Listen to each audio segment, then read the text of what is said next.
on the 6 Screens Telenetwork. Stay with us. Dickie, give me your phone for you, if you would.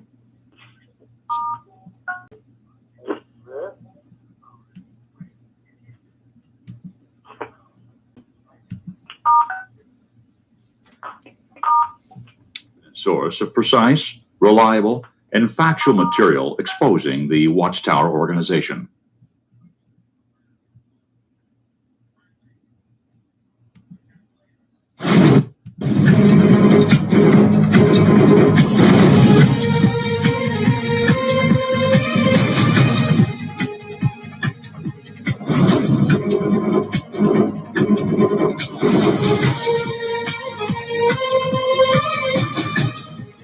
Well, hello everyone, and welcome in. Welcome in to JW World News.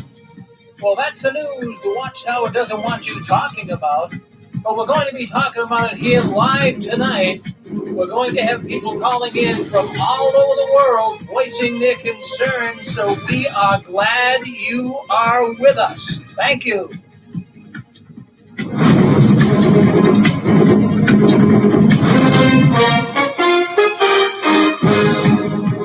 Well, there you have it, everyone. Hello, my name is Rick Farron, and I am coming to you from the apostate capital of the world, the epicenter of apostasy, right up here in Boston, Massachusetts. Man, do we have a lot of apostates coming out of the woodwork up here.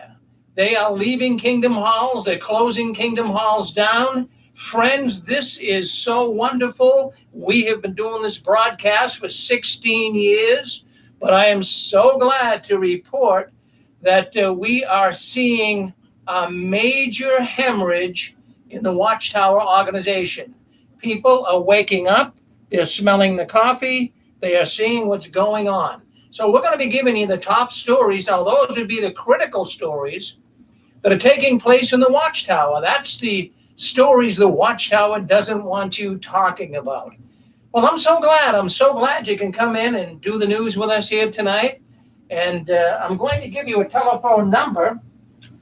As a matter of fact, if you want to call into the program tonight, I'm only going to give it once. So let me give that number right now. So if you're listening in on YouTube or Facebook or a 6 Screens video suite or radio network, here's the telephone number. The telephone number is 727-731-6701.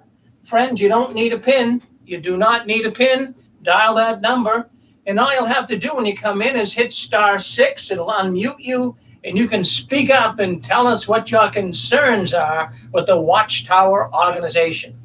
I'm going to ask everyone that's coming in here right now, please mute yourself. I'm going to make this possible right now. Hold on 1 second. All participants are muted, and they can unmute themselves. I'm going to mute everyone. If you want to come in later on, when I open up the lines, you can hit *6 and you'll be able to speak up. But anyways, let's take a look. Let's see what's going on behind the curtains of the Watchtower this week. Boy, I'll tell you what, I don't know if you guys have been following this or not, but the Jehovah's Witnesses have a difficult story to deal with out in the state of Utah. As a matter of fact, the Jehovah's Witnesses are going to be in big time trouble. And I'm going to tell you a little bit about this. We discussed this before on JW World News, but we'll discuss it again. The Supreme Court in Utah has received a religious freedom dispute, instructing an Ogden, Utah court to take another look at a suit filed by a woman who alleged Jehovah's Witness leaders in her congregation subjected her to humiliating discipline as a teenager after she accused a fellow church member of rape. I don't know if you remember that or not, folks, but we've been discussing this story now for the last few years. This all took place in 2008, but it's been dragged through the court systems. The suit alleged initially that this woman was raped and the elders inflicted emotional distress. They humiliated the girl, and they caused her a lot of anxiety in life. As a matter of fact, the judge in the district court, even though humiliation, let me just put it this way. Let me say it in my own words. So we had this teenage girl. She went in and filed a lawsuit against the Watchtower. She was raped. And when she went into the Judicial Committee hearing, there was 3 elders there. Her mother was there with her. Her stepfather was there with her. But she went in there and they played a tape of the actual rape. Friends, this is totally disgusting. So they played a tape of the rape, everything that was said during it, and they were accusing her of porneia. Well, we know what that is. That's sexual misconduct, right? How humiliating would that be to go into a judicial hearing and not knowing that this episode was taped, and then she had to hear that? Friends, that would cause tremendous emotional stress on anyone, wouldn't it? Well, she claims expressly that these religious questions regarding her standards and her way of conducting herself, that this is not right, what happened. They claim that, because of her conduct, that they were going to not go forward with the lawsuit. So what do you think of that? I mean, isn't that terrible? So now the judge that originally dismissed the case, the district court said, no, we're not going to hear it. Religions, now we know Utah is a very religious state, right? That is where the Mormon church headquarters is, in Salt Lake City. So there's a lot of Mormons. There's a lot of decisions that are made on religion that side toward religion. And in Utah, they figured that Jehovah's Witnesses had the right to discipline this young girl in any way they wanted. And the original court said, no, we're not going to catch it with a 10-foot pole. This is a religious matter, and it's been dealt with through a tribunal in the Jehovah's Witness organization. Do you think that's fair? I don't think it's fair at all. But, they did file an appeal. They filed an appeal, and they even lost the appeal. But then more attention came to this case, and the more the Supreme Court in Utah looked at it, they realized that this is an ongoing problem. We cannot allow this to continue. I mean, this poor girl, they said, she lost her self-esteem. She was totally embarrassed. She was disgraced. She was humiliated, loss of enjoyment in life, and spiritual suffering. This is what the Watchtower caused this young girl. What type of an organization would ever do anything like that to a poor young girl like that? Now, what happened here is the Watchtower is now being reinvestigated in the state of Utah. After examining this, and officials in the court, including even the Supreme Court of the United States, after looking at some of the extenuating circumstances regarding this court case, they realized that this was unbelievable. And now they're coming back and they're saying that the Jehovah's Witness organization, that religious institution, cannot exist in a vacuum or in total isolation from all of its other parts.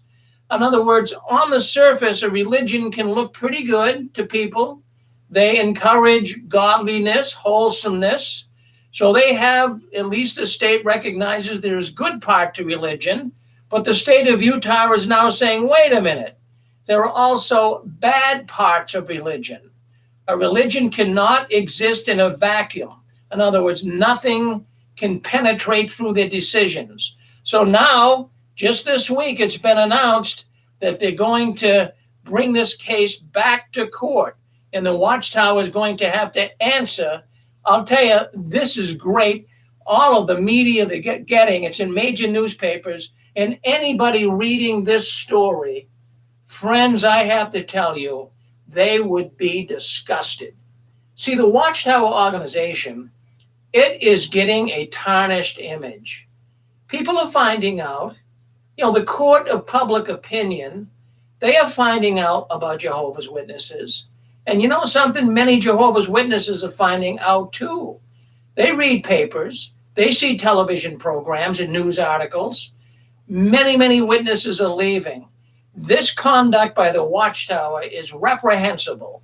It has no reason to gain popularity on the goodness of the Watchtower. It's not good. The Watchtower, every news article I come across doing our news broadcast here, and we've been doing it for 16 years, and every article I come across as of late is critical news about the Watchtower. Now, that wasn't always the case. When we started 16 years ago exposing the Watchtower, I have to tell you, there were some good stories in the news about the Watchtower. Well, it was always about in the summer, how the witnesses are meeting in Portland, Maine, in the meeting in San Diego, California.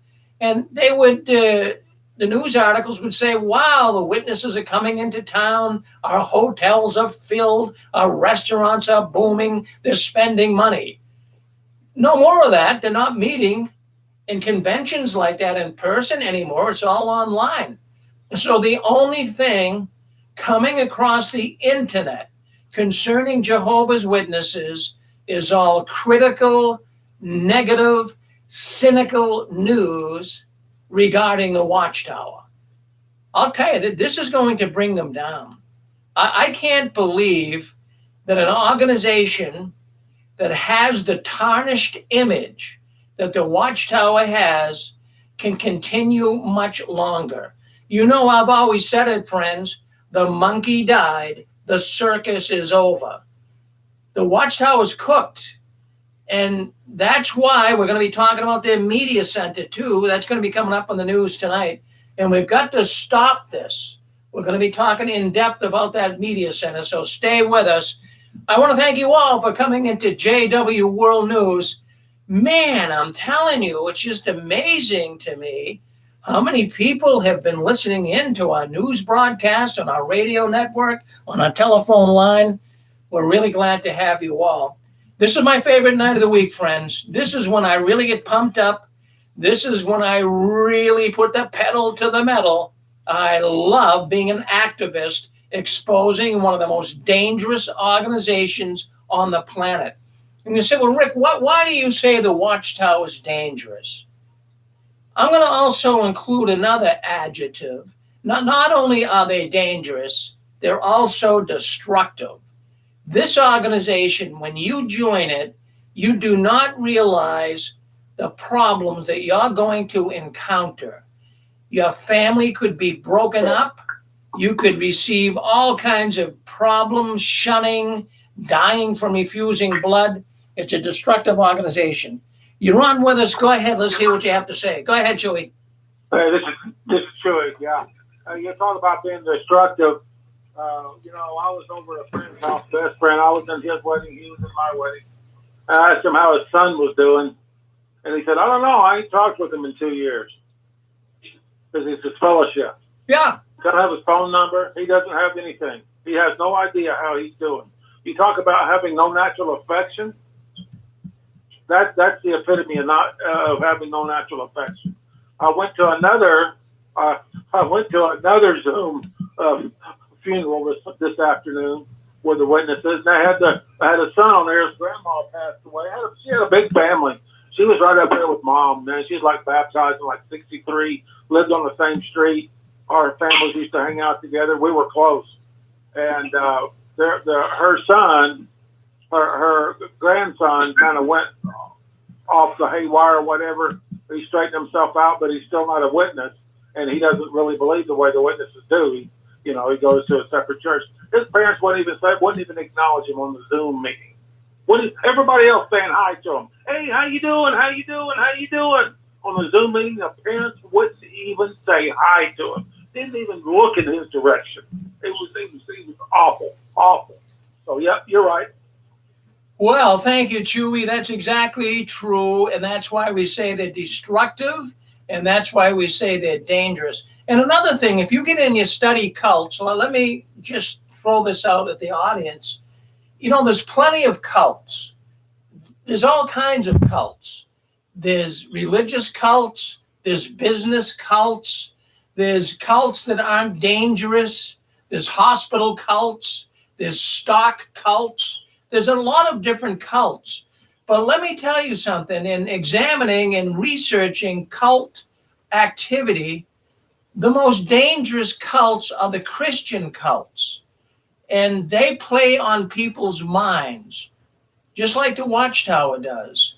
That they make it feel like when you get in there and join them and you get to know their ways of doing business, you feel that they are God's spokespeople. That this is very dangerous. This gets embedded in people's minds and hearts, that the Watchtower is, in essence, if you want to say it, it's synonymous with God. Many people think the Watchtower is God in their own. Now, they'll debate that if you ask them that, but they equate the organization to God. So you can see the pressure that's put on people.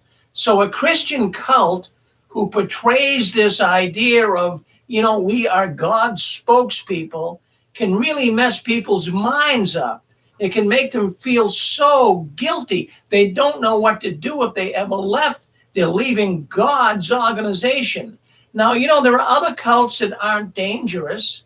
Tesla, I don't know if you watch business news, but they talk about Tesla as their stock, Tesla stock in the company, as being a cult stock. At times, they don't know why people buy it. Sometimes it even goes way down and people still will buy it. They're attracted to Tesla. Sometimes for no reason at all, they will buy stock in Tesla.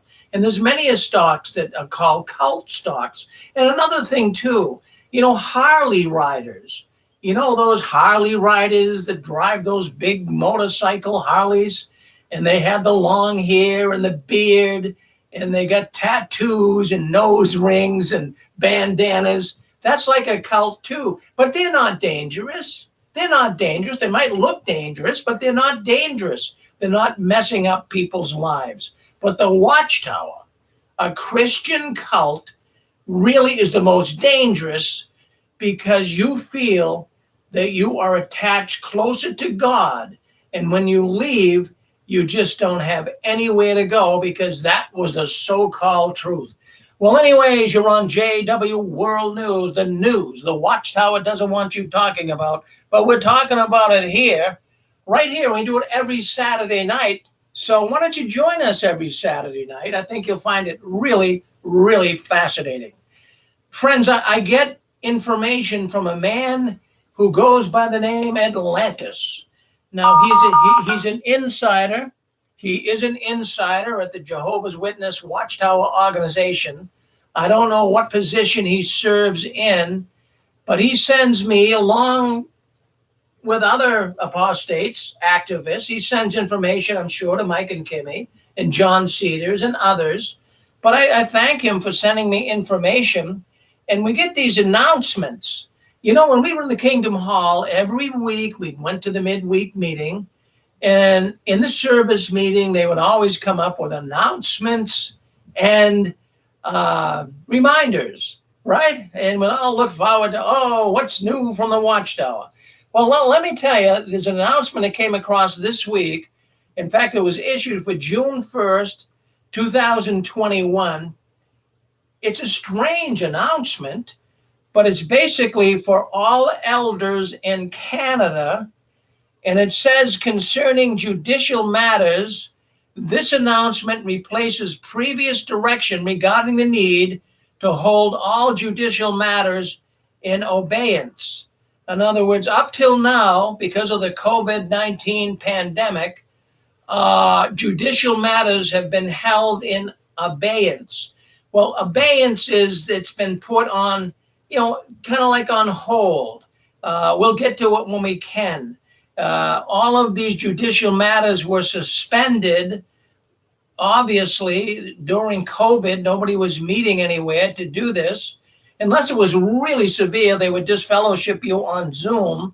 But you can imagine for 15 months, Jehovah's Witness elders around the world have been holding off in disfellowshipping people. They suspended it. Well, now that things are coming somewhat back to normal, we're finding out that the Watchtower, at least in Canada, this is underlined Canada, this is not the United States yet. And sometimes I don't know why when the Watchtower releases information, sometimes it's only, for a country like Canada or Spain, for example. We're going to read one tonight for Spain, but they don't do it for the whole world. And I have my own feelings on that. Friends, I know the Watchtower, when they dish out information, they send out trial balloons that they want to make sure everything is going to go over right. So they pick a little bit of information, they send it to a certain group of people, they see how it settles, and then they'll come forward with more information for other countries. But this is for Canada. They are now saying that you can meet in a kingdom hall. Most of the provinces in Canada can now meet. There's a couple that they have to take precautions with, and they don't want the witnesses meeting in the kingdom hall, the elders, to at least bring judicial matters to hand. So here we have it in Canada now. If you are creating issues for the Watchtower, you now can be brought in. You've been put on hold for 15 months. So now you can be brought in to a judicial committee hearing in the kingdom hall, and you can indeed be disfellowshipped. So that is something. And I have to say that, it's just in Canada right now. Well, why aren't they coming down on members in the United States? Well, we'll have to see. Right now, it seems like those in the United States have a get out of jail free card. We'll have to see what happens. Well, maybe because in the United States, there's so many issues with pedophilia that they don't want to, with pedophilia and other issues. There's a lot of witnesses here. There's over 1 million witnesses, according to their information. And, they don't want to lose a lot of people. So maybe right now, this has been adding up. There might be thousands of people to be disfellowshipped, so they're going to go about very slowly. They need all the recruits they can get. They don't want to be kicking people out and their numbers going down. That's my own feelings on it, friends. Maybe you have different feelings. But anyways, I also wanted to speak up and let you be aware of other things as well. There's also another reminder, and this one didn't make any sense to me at all. It was to be read in the Spanish congregations, not in American congregations, but it was a Spanish-related announcement, and it was concerning the pandemic, and it was something for the body of elders to consider. And this went out in June, so they're reviewing this now, and they're updating it. But what it is, it's a 32-page announcement. I'm not going to get into all of it because we discussed it before. It's almost like they just copied and pasted the same thing they did a few months ago. And they were just telling the Spanish people to be very cautious about the COVID virus, to make sure you're taking all the precautions that you can take. And they were saying that the Watchtower has more information on this virus and the pandemic than even the Watchtower has more information than secular authorities. So they're still trying to create reasons for the witnesses not to go back to kingdom halls. Now, friends, we know right now that churches are opening up, sporting events are opening up, restaurants are opening up. So what is the deal here? Why is it that we don't have kingdom halls, readily getting opened? Convention sites, they're not going to convention sites. They're doing everything on streaming. Now, in the article, see, it's an old article. They just copied and pasted. This doesn't make any sense. In the article that I'm reading, that is a reminder to the Spanish congregation, they're talking about 5,000 deaths because of COVID. They were saying 5,000 people died because of COVID. That is, Jehovah's Witnesses died. Now, that's not right. It's not true, because just last month on JW Streaming, I believe it was on Streaming 4, I believe it was Mark Sanderson, he brought out this 17,000 deaths. So they sent them an old, it was a 32-page article. They updated a little bit of it, but somebody wasn't on the ball. They didn't update it all. There's now, from what we understand, 17,000 people, Jehovah's Witnesses that is, have died from from COVID. Let's go with that, from COVID. So I'm just thinking here that it's amazing to me how the Watchtower sends these reminders out. But the thing that when I was reading through all of this, I come across something here in the 32-page article that I saw of interest. And it got my attention because, during the COVID pandemic, churches around the world were shut down too. Catholic churches, Protestant churches, mosques, temples, all the churches were shut down because of COVID. And if you went up to any of these churches, I know even here locally, and if you went up to any of these churches, they would have a sign on the door. And it would say, we're not meeting in person, but we're meeting online. Here is the link. Here is the password. Why don't you come in and join us? Well, they're making it very profound, very emphatic that the witnesses are not to do this. If the kingdom halls are still closed, by all means, they don't want you to put a sign on the door of a kingdom hall saying how to connect to the meetings. They are saying, don't put any passcodes on there. Don't put anything. Now, why do you think they're saying that? Friends, the other churches would put it right up there. So, if you're an individual and you express a genuine interest, they're saying, in coming to a Jehovah's Witness meeting, details to connect to the meeting can be provided to him. But they're not going to put all of these passwords and what have you on the door of a kingdom hall. And I think most of you know why. Who would like to step in here and tell me why? Why won't the Jehovah's Witnesses put the passwords? And, if they want. Yes, Anne-Marie. Hi, thank you. I love it that you processed that. I think we all remember a good 2 or 3, maybe 4 years ago, they started having not just ushers at the conventions, but they were almost like heavy duty security guards or Secret Service. Anybody coming toward their venue was scrutinized. Who are you with? What congregation? Where's your identification? Where's your badge? Who's your congregation presiding overseer? Whatever. And if they had somebody that was, say, an interested person, that person was often grilled. And more than a few actually said on the 6 screens, if I recall this correctly, maybe I just heard it on YouTube, I don't know. But I do remember several who were not actually baptized, who were coming because they had been strongly encouraged by their Bible study teacher to come to the convention. Remember, that's what we were always encouraged to do, Rick.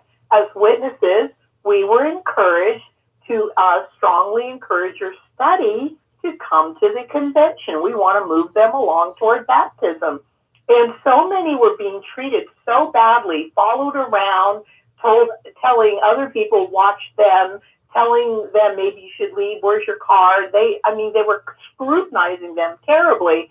And also there were those who had been disfellowshipped who wanted to come back, who wanted to attend the convention, but were treated so badly.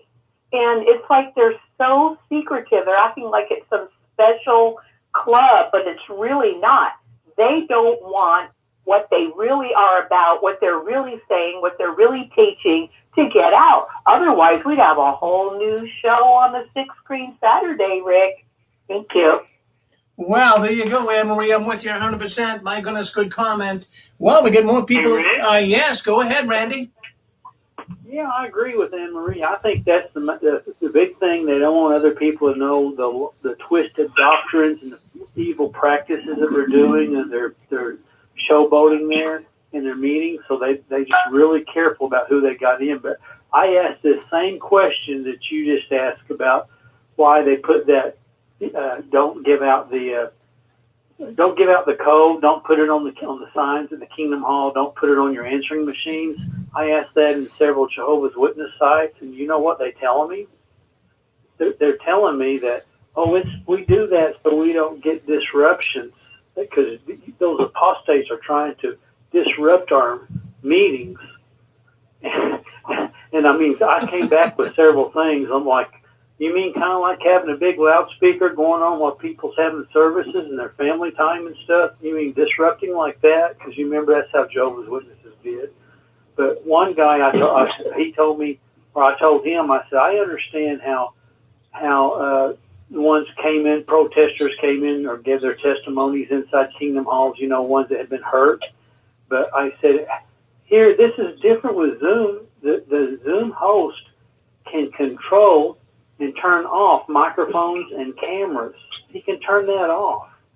So, that's why I think it's more like along Anne Marie's sign.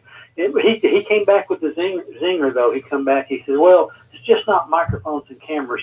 Somebody has got on there and hacked into it and started drawing penises on the screen. And I told him, I haven't told him yet, but I'm going to go back and say, that's terrible. I mean, I think that's disgusting. Not quite as bad as a Bethelite artist subliminally putting it on the back of their songbook, though.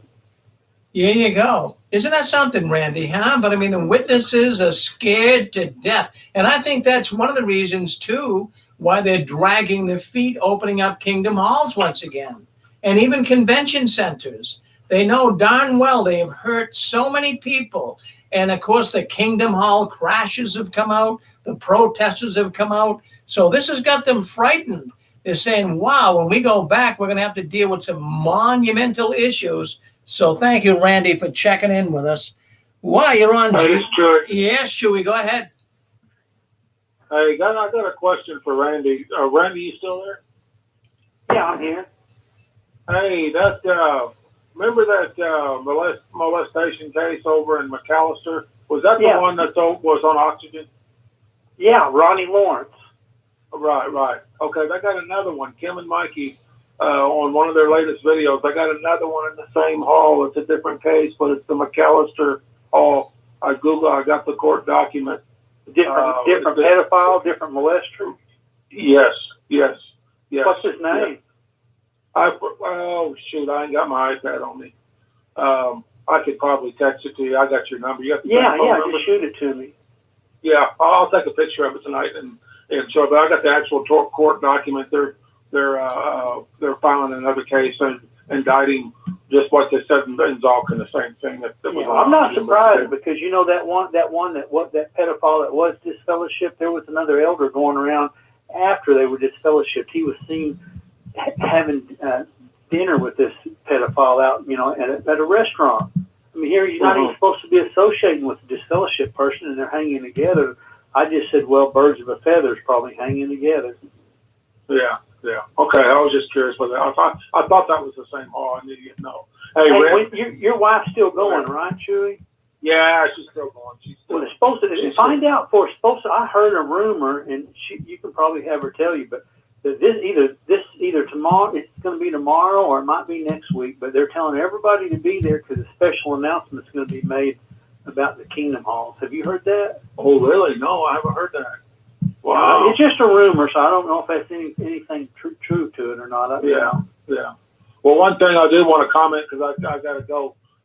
Hey, Rick, remember that I got that email list that you did of all the halls and all the properties, and I was looking at it and I had to laugh. I had to laugh. This guy was down there in Louisiana. He was down in Louisiana when he did that video. Oh, we're just increasing and all this and all that. I looked at that thing, that email list that you sent. They got upwards of 20 to 30 halls being sold in Louisiana. Yes, wasn't that quite the list, huh? Yeah, man, that one, I looked at that one. I actually Googled this one. I Googled them in Oklahoma, and they were all, I fact checked everything.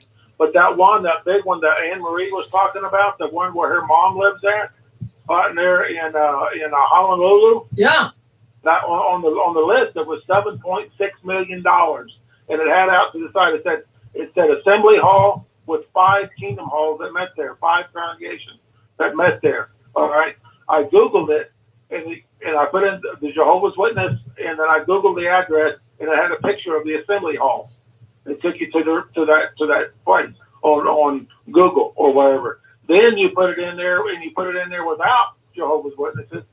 It's thinking pharmacy now. Wow. Yeah, they got $7.6 million for that one. My goodness, huh? Geez, that's amazing. Yeah. Boy, well, I'll tell you what, I mean, they keep selling it off. Thank you, Chewy. Thank you very much. Well, there you have it. I mean, that's Chewy. Friends, what you're looking at, you see it on your screen right now. If you're on Facebook, if you're on YouTube, you're looking at the gigantic mega center, the media mega center for the Watchtower. That is a proposed architectural rendering. There it is on 242 acres. We got over 645 apartments right around there. Recreation center, self-generating electric system. That is it. Friends, I'm impeding you. I am imploring you. I am doing everything I possibly can to get you to write a letter to RAMAPO, New York, to stop the big media center that the Watchtower is proposing to build. Friends, we have to expose the Watchtower. It's just absolutely unbelievable that this town, a charming town in a beautiful, pristine area, is letting one of the world's most destructive cults come and continue to build their world headquarters in that area of New York. We have to stop the mega media center. I'm asking you if you could write a letter. That would be wonderful. And I have to say this, I'm going to tell you what's going on here. The Jehovah's Witnesses, this may be their last stand. This may be their last opportunity to keep their business afloat. We know that the house-to-house work, the cart witnessing, writing letters, calling people on the phone, it's not working going forward. It's not, friends. The Jehovah's Witnesses know it, not only the organization, but the witnesses themselves. Jehovah's Witnesses are losing too many people. They are hemorrhaging big time. They are hoping that these videos that they're going to produce in this mega media center, they're hoping that these videos and streaming programs can connect with people worldwide and bring in new recruits. They're not bringing new recruits in. They're telling you they are, but in essence, they are not. Now, you guys know, I talked about it before. I joined the Zoom meeting on May 26th. It was a planning board hearing.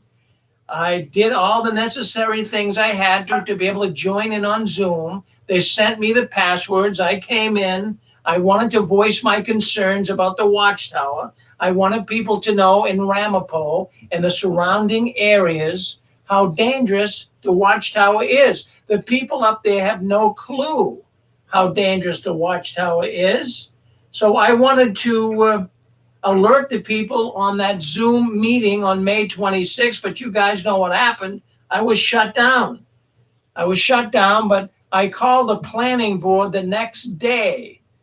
And I said, what's the story with this? I was peaceful. I wasn't obnoxious. I came in a very calm way. Why wouldn't you let me speak up and talk what was on my mind? I just wanted to alert the public. I'm saying up there that people do not know who the Jehovah's Witnesses are. So the woman I talked to at the RAMAPO town office, she says she agreed. She kind of was she was listening in that night, and she said, yeah, I remember, Mr. Ferrin, you came in, but they shut you down. I says, well, who was that man that shut me down? I says, was he a lawyer for the Watchtower? Who was he? And she said, well, he was a hired lawyer, she thought, by the Watchtower organization. So, they knew there would be people opposing the Watchtower, like myself, that would come in and voice our concern. But I wasn't doing it in an unpeaceful way. I was doing it very diplomatic, folks. Seriously, I was, but they shut me down. So the woman told me when I called her the following day after the meeting that I could write a letter, an email letter, or even if you want to do a snail mail letter, you could do that too. But I went email, and she said that you could write a letter to the planning board. Now, if you're listening in here tonight, I want you to know I'm going to give you, get a piece of paper, get a pencil. This is the woman that you want to write to. Her name is Hannah Ross, Ross. Her email is simple. It's Rosh, ROSSH, at RAMAPO.org. ROSSH, two S's, at RAMAPO.org. So I wrote her and I voiced my concerns on how I felt about this Watchtower Mega Media Center. I'm going to read you a good part of my letter. I want you to hear it. And then I want you to write a letter, if you can, if you find maybe sometimes you can't do it because of certain restrictions or what have you. But if you can write a letter, this is what I wrote to Hannah. Hello, my name is Rick Ferrin. On May 26, the planning board met in a public meeting concerning the Watchtower organization's proposed building site. It was advertised in 2 newspapers as a public meeting. I signed up ahead of time, following the instructions from the planning board to speak up in the meeting. So, that's what I did. I spoke up in a peaceful tone to express my concerns. I was immediately told I could not voice my concerns. I was told, I felt at the time that it was unjust and very unreasonable, right? I couldn't say a word. Now, this is a public meeting. It was advertised as a public meeting. And then I went on to say my concerns were for the people of RAMAPO and for the general area.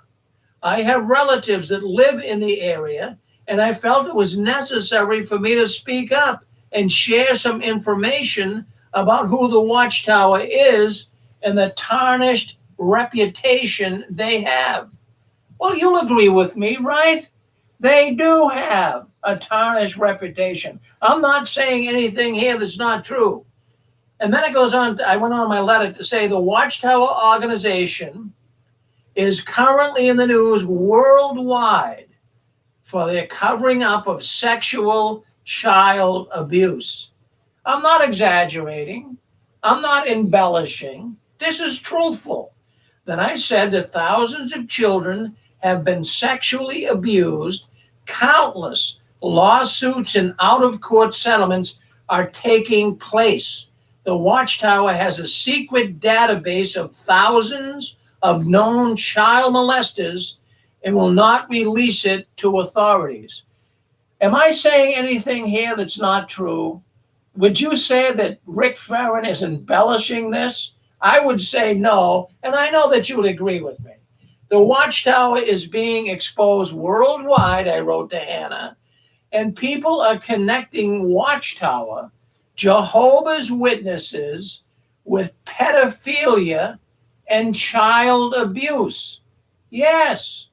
Now, to allow such an organization to build an audio, video, studio, mega center in your charming area where families love to visit and vacation, it could persuade families to holiday elsewhere. Allowing this project to be built could have dire consequences on the community. Potentially, many people visiting this complex Well, they're known as pedophiles and child molesters. Friends, they're going to have, even the Watchtower said it, 1,000 Jehovah's Witnesses visiting this mega center daily. Friends, many of those will be potential pedophiles. And then I wrote the planning board should consider the safety of the citizens along with the environmental impact. Yeah, they were only talking, they said the other night when I came in, we're only talking about the environmental impact. Well, friends up there in RAMAPO, in that planning board, you should take other factors into consideration. Now, and I mentioned this in the letter, now notice this is good. When people visit the RAMAPO area, they leave thinking good things. Great camping, beautiful parks, family enjoyment, and they would have a desire to return. But I said allowing the Watchtower complex to be built potentially could tarnish RAMAPO's image. RAMAPO does not want to be known as the pedophile capital of the world. Case closed. That's my position. That's my position. Maybe you don't agree with me. If you're listening in on YouTube, Facebook, you might say, Rick, that is just a little over the top. I don't know if it is or not, but you have your right to opinion. Well, that's my opinion on it. And I really do believe we've got to stop this. So anyways, if you want information on who to write to, her name is Hannah Ross. You can write me at jwworldnews@gmail.com. I'll send you all the information you can. Write a letter. Let them know what's going on behind the curtains. You're on with us. Go ahead. Rick? Yes.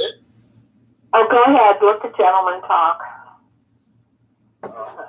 Ladies first. Well, go ahead, Thomas. Go ahead. You're on with us, Thomas. Thomas Sox, Lawrence, Kansas.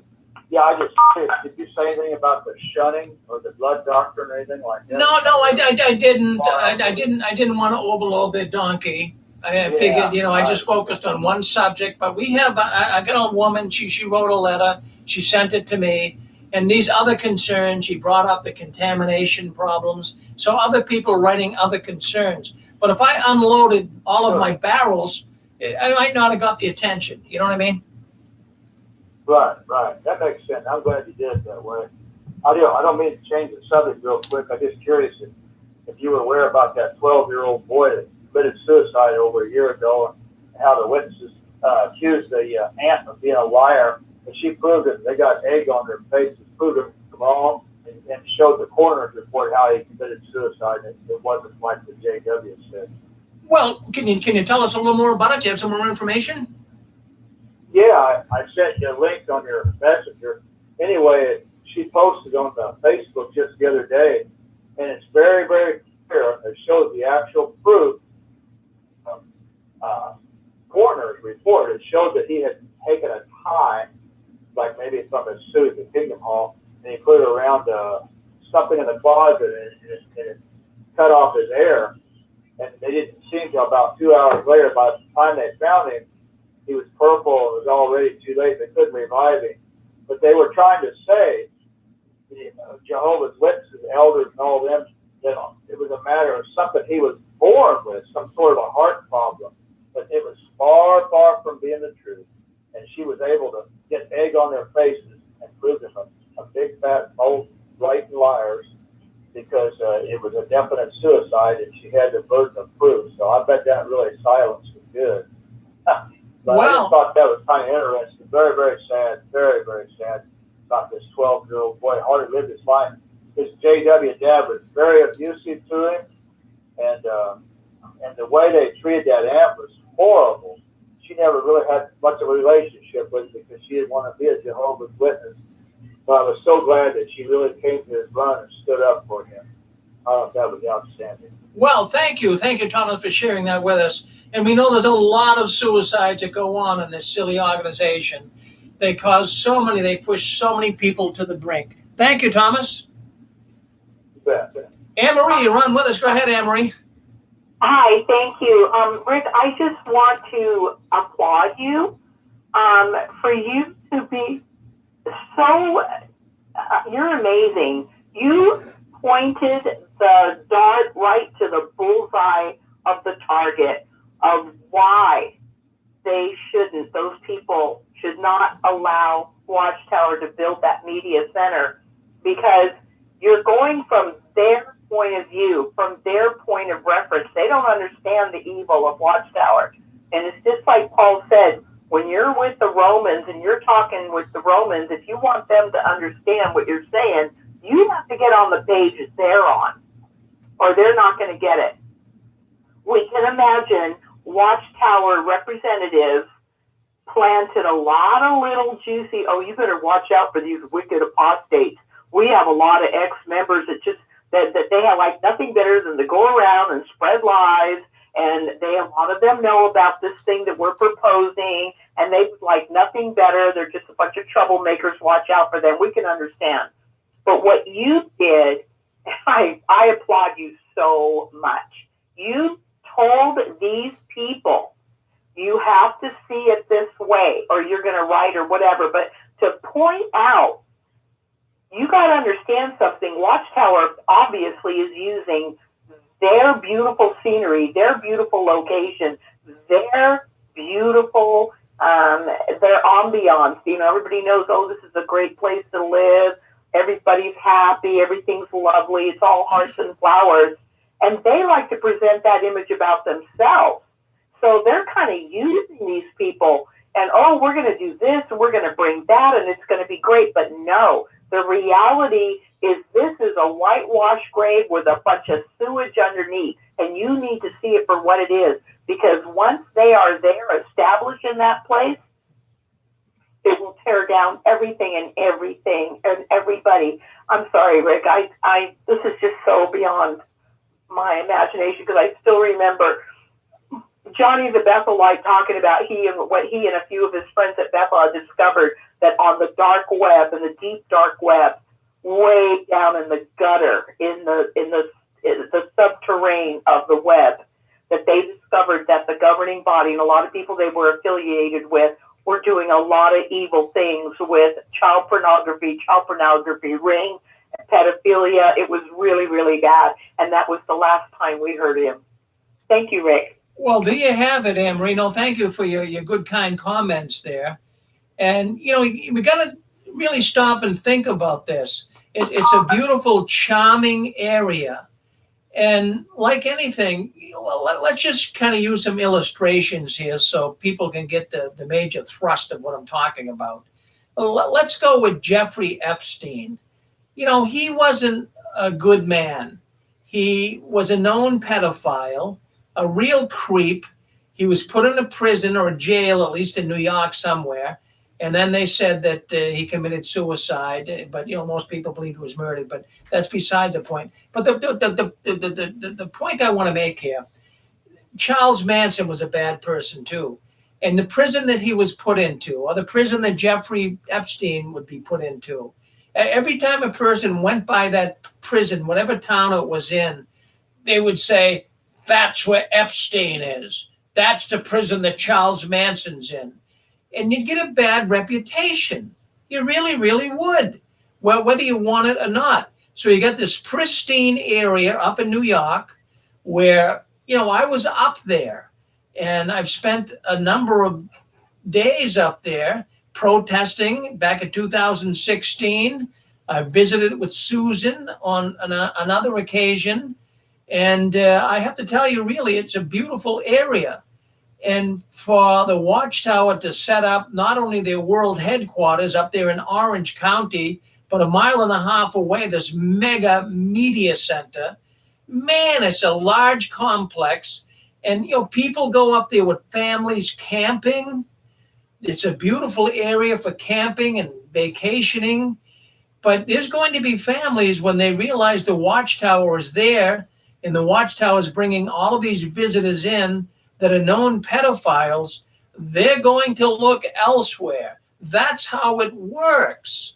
I can't tell you that, you know, everyone's going to feel that way, but enough could feel that way, and it could actually slant that area, take away all of its pristine, beautiful scenery, and it could be known as a pit of debauchery. That's how I feel about it. Thank you, Anne-Marie. Well, you're on six screens. Go ahead, Thomas. Yeah, just wanted to say, it would really be nice. I don't know if it could be done, but it would be so nice if long before they get too far along with it, if there could be a gigantic protest and people could get a lot of flyers about the dangers of this evil cult and, what they do to families and people's lives. And at least they would know long before and get a good warning about who these people really are. It'd be neat too if we could get on kind of a speaker and, just kind of like, not like preach, but just, tell people, what's going on with the Jehovah's Witnesses. And that way a lot of people could hear. Yeah, well, that's a good thought. In fact, I went up there in 2017. 2016, I'm sorry, that they had the vast apostate army. We had a big protest up there right in front of the world headquarters of Jehovah's Witnesses in Warwick, New York. I was there, and I really enjoyed being there. There were about 53 of us who have left the Watchtower that wanted to come out and show our concern and show our feelings toward this debased organization. And, what it was is, we spent a weekend up there, and the W5 video crew from Canada, the W5 is like 60 minutes here in America, and they filmed the whole thing. They were there and they wanted to see how we were exposing the Watchtower. So they sent a film crew. It was played in Canada. It was a big story. As a matter of fact, so we all went out Saturday. We were going to protest in the afternoon against the Watchtower. In fact, it was Sunday, I'm sorry. But on Saturday, we were going to go out and visit the community, Warwick and all the surrounding areas. And we were going to go in the house-to-house work. And we were going to bring pamphlets telling people how dangerous the Watchtower is. So not a lot of the protesters wanted to do that. They felt funny. But I said, I don't feel funny. I'll go out. I'll hand the pamphlets out. I'll knock on the doors of the people in Warwick. I'll let people know who the Jehovah's Witnesses are. So they filmed me. In fact, I was in that documentary on W5 in Canada. And I was walking. There was a film crew following me. And I was walking up to houses, knocking on doors, telling the people that there's a cult in their backyard. And Thomas, what really flabbergasted me is a lot of the people up there living in Warwick, they did not even know the Jehovah's Witnesses World Headquarters was there. I'm serious. And I said, do you know about the Jehovah's Witnesses? Do you know they have their world headquarters here? Well, I'm not too sure. Is that right? I said, yes. I said, this is a cult. See, people have to be aware of who is moving into their territory. I would not want the Watchtower organization to set their headquarters up on the town I live in. That would bring reproach upon my town. This is not a good organization. This is an organization that is now being judged in the court of public opinion. The world does not have a good feeling toward witnesses right now. The witnesses have never cozied up to the world. That they always chastised the world. They always had names for people in the world: goats, bad people, worldly people. The world is now sick of it. The world is sick of it. I wouldn't want them in my backyard. Thank you, Thomas.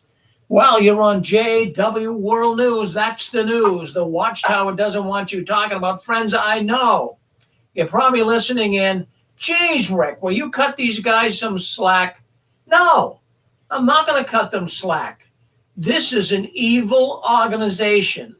And I know at times I'm more extreme than most of your activists. But friends, I'm extreme because If you did a program for 16 years and you had to listen to all of the stories that I hear on the 6 screens, I've been doing this for 16 years. I have never missed a Saturday night. We are here, as I always say, because you are here and you want to tell your story. Friends, there have been people, you just heard Thomas, a young boy killed himself. I've had people come on here, numerous people. In the last month, I've had 3 people tell me by listening into the 6 screens, they avoided suicide. They avoided suicide. When you hear all these people speaking up, and we have people speaking up from all over, when you hear them speaking up, it reinforces your understanding of how evil this organization is. Well, thank you. Thank you for being with us tonight. It's amazing. It's amazing to me. And I'm not going to give in. I'm not going to give up. I'm not going to give out. I believe that we have to keep moving forward. We have to keep fighting. Now, a lot of people, and I'm not going to chastise you for it, you don't think that exposing the Watchtower by protesting or speaking out against them in a way that you might not appreciate, you think that might be too much. It just feeds into their persecution complex. I could care less about their persecution complex. That's a phony baloney story. These people have to be exposed. And I'm asking you to come out from behind your computer screen, write a letter, go protest in front of a Kingdom Hall. I'm asking you to do that. If more people would do that, friends, this Watchtower would be out of business fast. All right, let's move on. We get more. Yes, Anne-Marie. Yeah. Rick, I'm sorry. I got to jump in on you. Yeah. I have to read, and please let me do it. Ephesians 5, New World Translation, verse 11 and 12. Stop sharing in the unfruitful works that belong to the darkness. We know that's Watchtower. And rather expose them for what they are, for the things they do in secret are shameful even to mention. What do you do, Rick, every Saturday for 16 years? You have stopped having anything to do with this organization, and you go on and you expose them for what they are. That is a command in Scripture, Ephesians 5, 11 and 12. Thank you. Yeah, thank you, Anne-Marie. And I just want to tell the audience, too, that, I've been around this organization for quite a while. I was a Jehovah's Witness for 50 years of my life. And I also have to tell you, not boasting, not thinking I was special, but I was of the anointed class. Now you're going to go, oh, yeah, anointed. Well, I was of the anointed class when I was in the Watchtower. And my former wife was as well. And I told you the story here before. I know this organization inside and out. And in 2000, I was invited. I don't want to repeat this in a way that's boasting or anything, but I want people to know where I'm coming from. I was invited by Brother Loesch. Do you know him?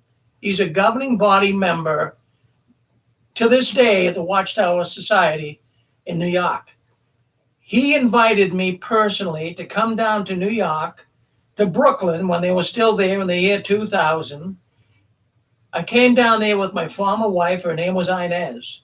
We were both of the anointed class. We were in good standing. We were not called in the back room. We kept our nose clean. And he connected with us. He liked us. So he invited me to come down to the world headquarters of Jehovah's Witnesses. And it was a possible interview. In fact, it was an interview, from what I now gather, to be perhaps a governing body member. And it was unbelievable, friends. In fact, the very first thing Brother Loesch, I'm calling him brother, the very first thing Brother Loesch said to me when we went into his office, he wanted to spend the whole day with us. He wanted me to spend the whole day. I'm saying, well, why would a governing body member want to spend the whole day with me? Some Joe Smo from Massachusetts. What's this all about? But he was very interested in the fact that I was anointed. And he brought up that the phone was ringing off the hook at the time. And he said the biggest problem we have here at the Watchtower is that many Jehovah's Witnesses are complaining, and they're calling us, and they're saying that they don't like the idea of people running the Watchtower that are not anointed. Now, if you remember, if you have some Watchtower history on your belts, you remember a term they used back in the 90s, late 90s, and they called helpers of the governing body. They were bringing helpers of the governing body in to help the governing body that were not anointed. They called them the Nephilim. Do you remember that? As a matter of fact, it did not go over good.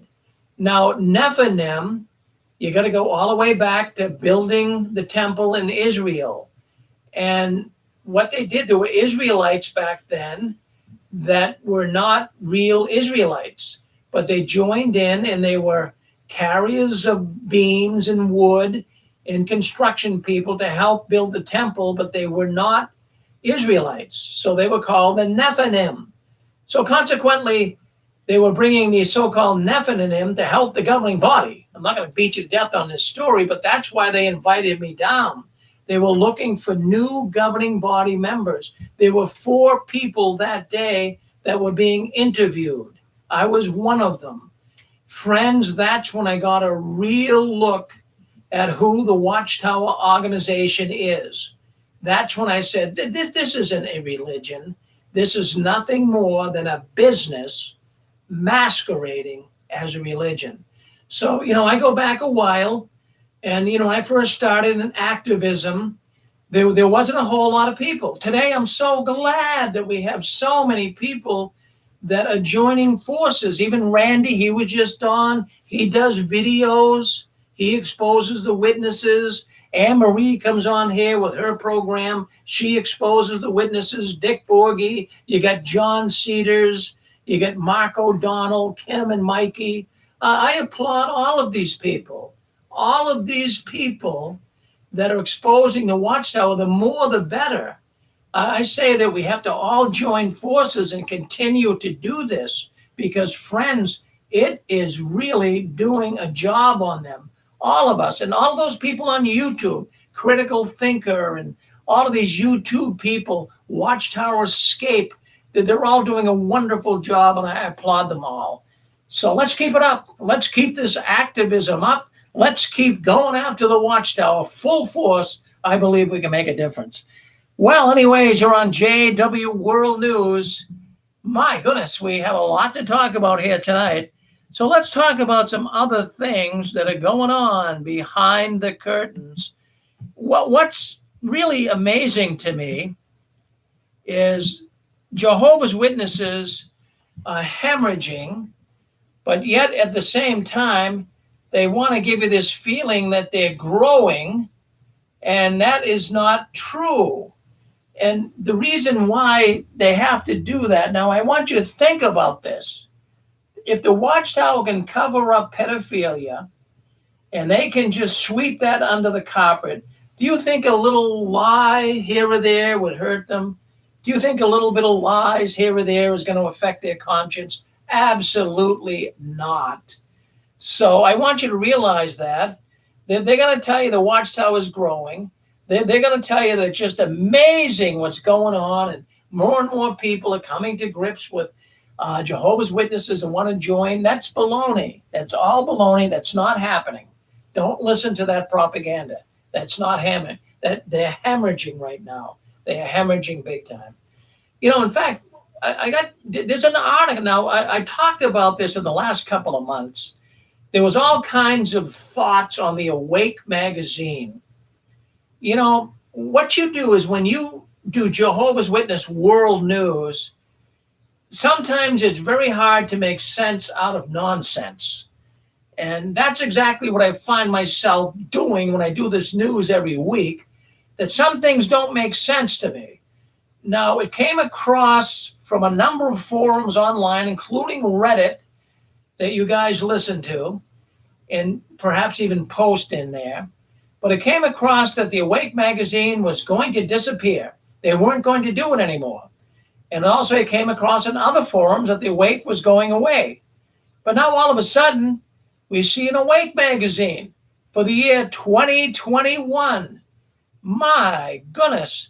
So now it looks like they're kind of resurrecting, if you would, the Awake magazine, but something's entirely different. I'm going to put a picture up. Well, let me put a picture up. Just give me a second here. I'm going to put a picture up of the newest Awake magazine. I want you to see this because it's kind of connecting with an audience that is kind of unusual here.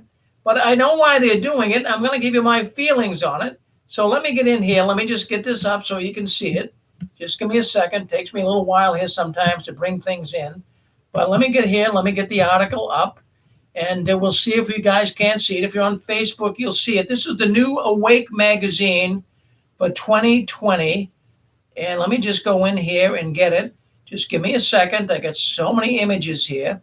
But let's do this. Let's put this here. And you're going to see it here very shortly. This is the newest Awake. Just give me a second, and you'll see it on your screen. All right. There it is. So that's the newest Awake for 2021. Now, I thought the Awake magazine was going to disappear, but all of a sudden they resurrected it. And, I thumbed through it. I looked through some of the articles. And what's really amazing to me, it's all about India. It's all about India. And take a look at the cover. Now you see an Indian family. You see the Indian lady. You see her husband and the two little children. And there they are, wisdom for life and happiness. And there they are walking along a river. The Watchtower is great at portraying happiness. So they're all smiling, and there's elephants walking down the river. My goodness, I mean, this is typical Watchtower art, right? But I'm thinking, Watchtower is now, it looks like they're shifting gears to India. See, Watchtower sells hope. The only way that they're in business, the only way they've stayed in business is to sell hope.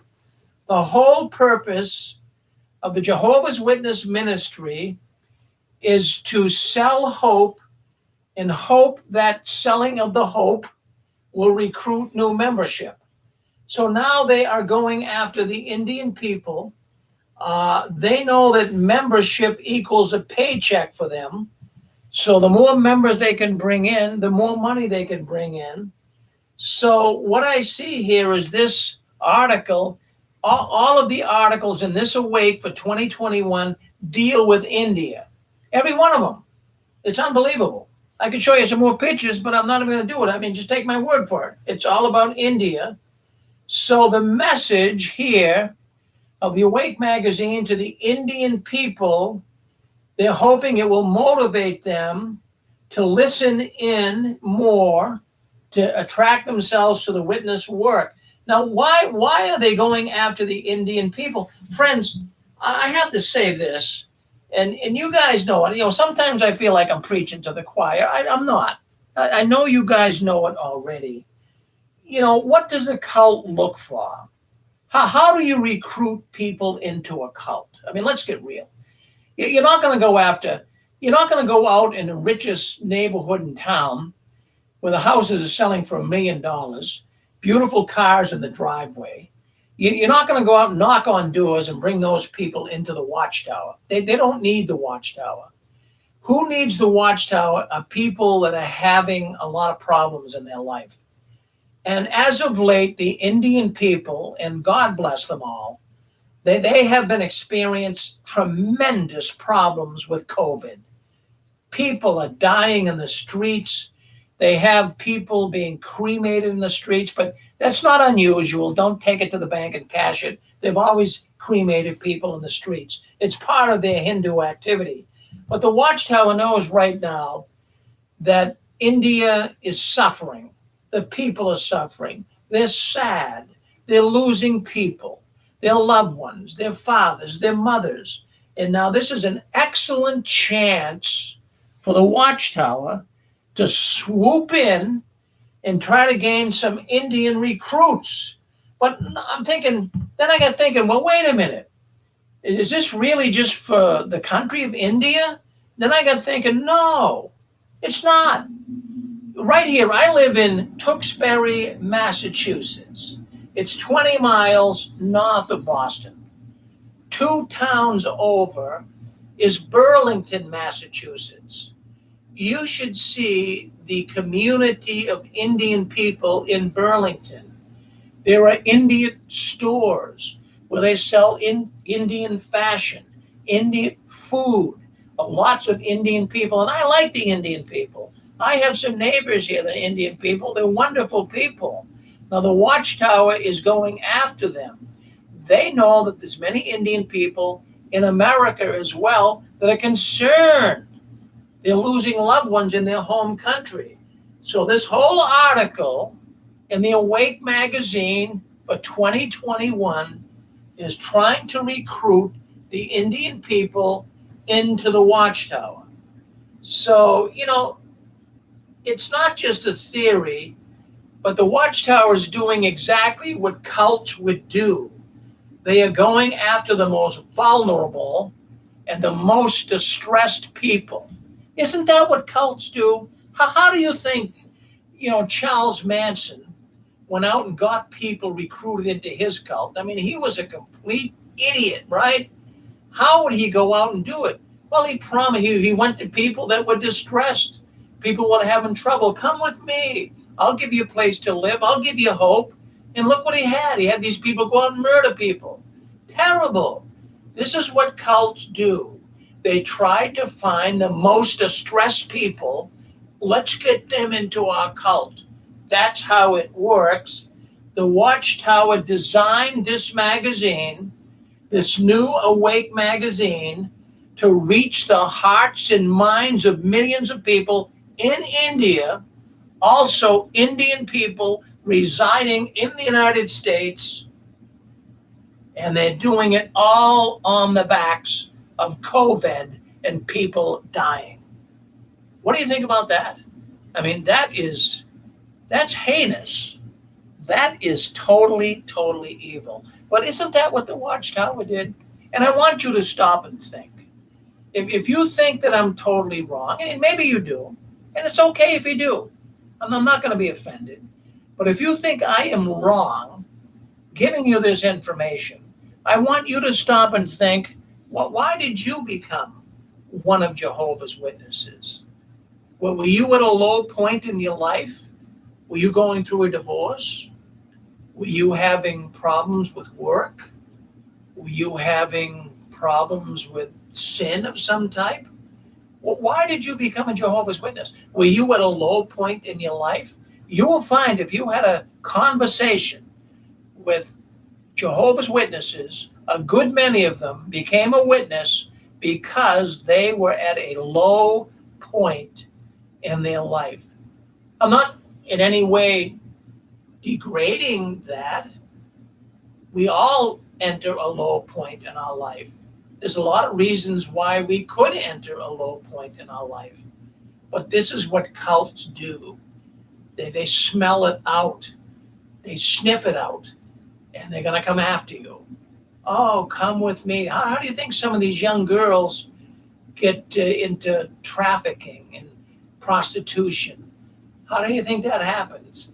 People do it because they're at a low point in their life. That's how the cults work. And we have to understand that. You're on JW World News. This is the news the Watchtower doesn't want you talking about. But we talk about it here every Saturday night, right here on the 6 screens, Tele Network. If you have anything to say and you want to speak up, all you have to do is hit *6. Hit *6 on your telephone pad, and you can come in. Let us know what you think. Are you hearing anything here tonight that you think is not right? Are you hearing anything that you like? If you want to speak up, you're on our program. If not, we're going to move forward. I mean, we got a lot to talk about. So let's move forward. And anytime you'd like to come in, let me know, and I'll bring you in. You can speak up and let us know what's going on in your mind. Now, another thing I came across this week on the internet, and I think it's kind of disappointing for a lot of people. And Anthony Morris, well, you know him. He's the governing body member, right?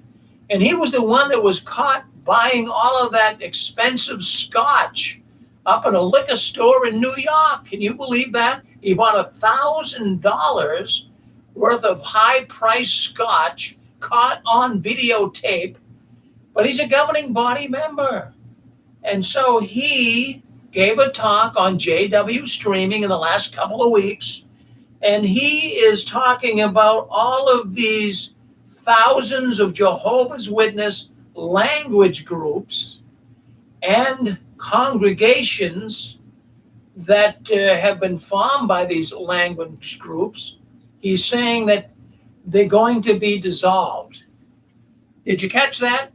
Now, maybe you have friends. Let me just bring you up to speed here on what he's talking about. Let me get rid of this picture here, and let's just we don't need that picture up anymore. I don't want to confuse anyone. But anyways, when you stop and think about it, if you remember, I remember in my congregation, they announced who would like to learn a different language and who would like to be able to help start a congregation in a different language.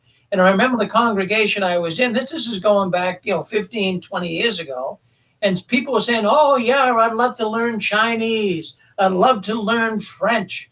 And then they were going to set up congregations. They were going to go out and, because some territories, friends, let me tell you, you know it and I know it. Some areas of the country, they have large populations of certain people. For example, in Lowell, the city that's right next to where I live here in Tewksbury, Massachusetts, Lowell, Massachusetts has a whole lot of Portuguese people. I'm talking about 20,000 or more.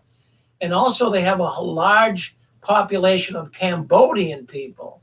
Again, 20,000 or more.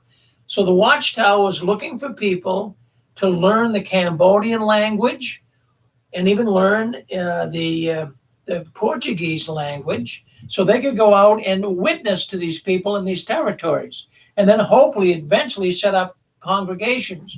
So 15, 20 years ago, they started these language groups that went out. People studied, they learned, they spent a lot of time in research and trying to learn the language. And they went out and they started witnessing and doing the best they possibly could to get people in these language groups to come to know Jehovah God. Well, the amazing thing is, many of them did do that, and they actually set up congregations. They had many congregations that actually did form because of this. But just in the last couple of weeks, not Jeffrey Jackson, but Tony Morris, he came on and he wants these now dissolved. The Watchtower says it's not worth it anymore. He said we now have to focus more attention on the main languages of the country that you live in. So that's a complete reversal. Imagine if you went out and maybe you got some software to be able to learn a language. Maybe you studied immensely trying to learn a language. And now all of a sudden they're saying, no, cut it down. It's not working. We're giving up on it. Come back to your congregation. Forget about it. Boy, all that time and effort and all the people that you didn't meet. What are you going to do with all those people? Just drop them like a hot potato? Evidently. So Morris is saying that he wants you to come back to your regular congregation, and he wants you to go to the language of the country that you live in. Boy, I mean, we could really spin this to death, couldn't we? There's a lot that could be said here. And then they would spin this whole thing, as Tony Morris did, that Jehovah's hand was guiding them to do this.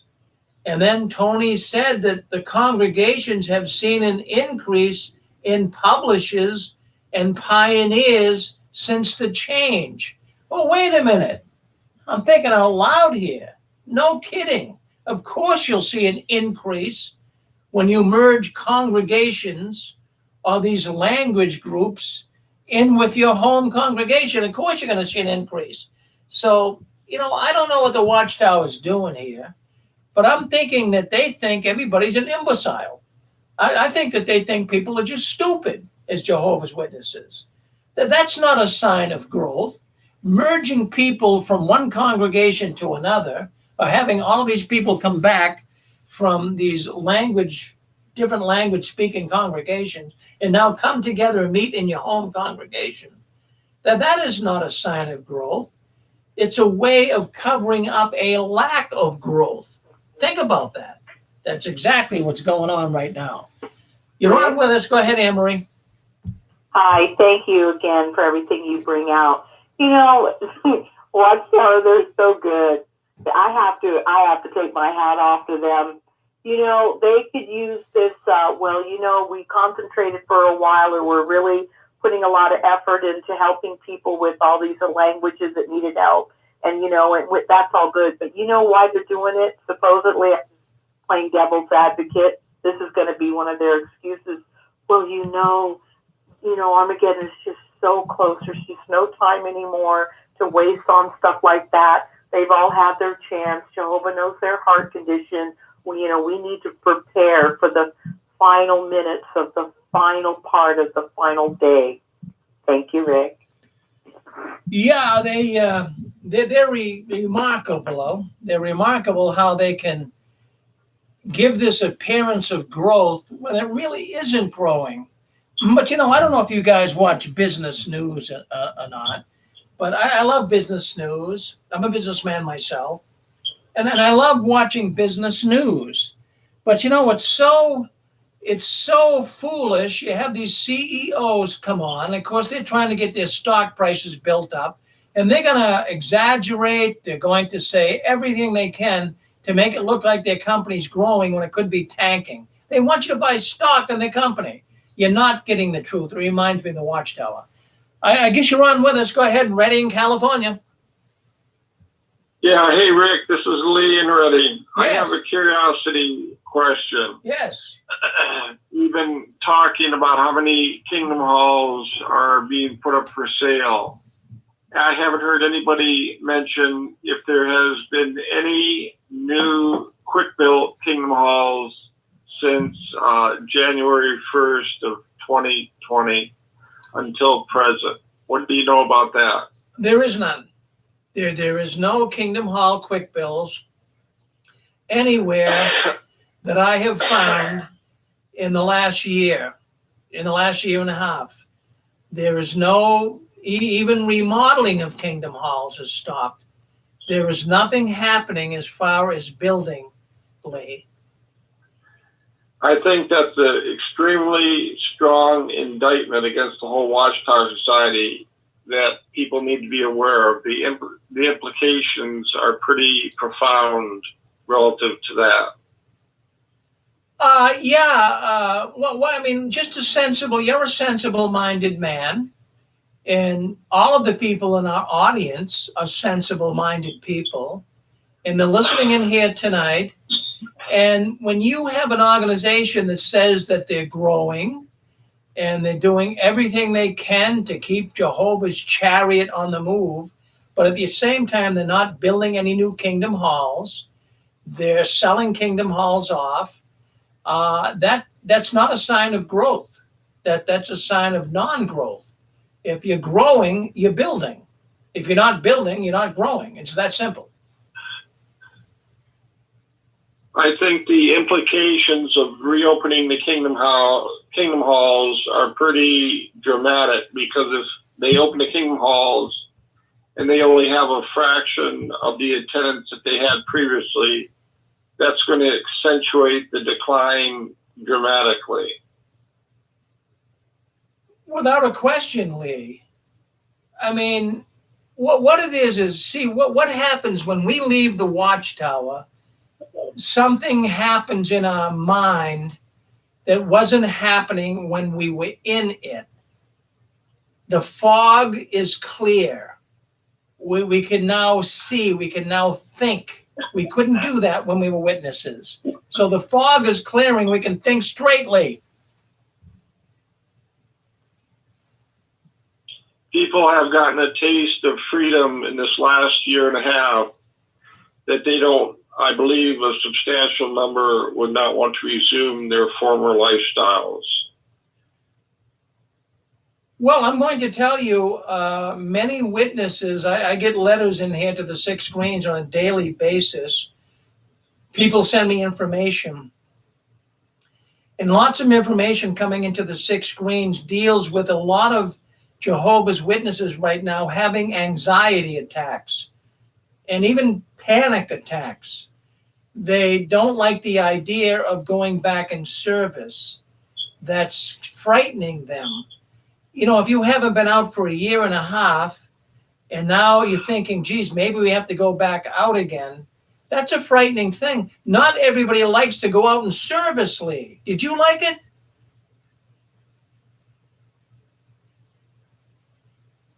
I felt I was compelled to do it when I did, up to a certain point. But once I learned about the dynamics of the Watchtower Society, everything changed. I think people have gotten so familiar with the dark side of the Watchtower that they're petrified with the implications of that being made increasingly public. Well, you know, they say they have 8 million members. They might not have that many, but they all have to go out, at least prior to COVID, and maybe even now after COVID, and have to go door to door, knocking on doors all over the neighborhood, getting doors slammed in their face. I can remember working with an elder's wife. She was assigned to work with me. We were going door to door. And she says, Brother Farron, she says, I don't like this at all. It's not in me to knock on doors. I just can't do it. She says, I don't like doing this. There's so many witnesses that don't like doing it. So they had a reprieve. For 15 months, they had a reprieve. And maybe they might never go back doing it again, but some of them are starting to get panic attacks even thinking about it.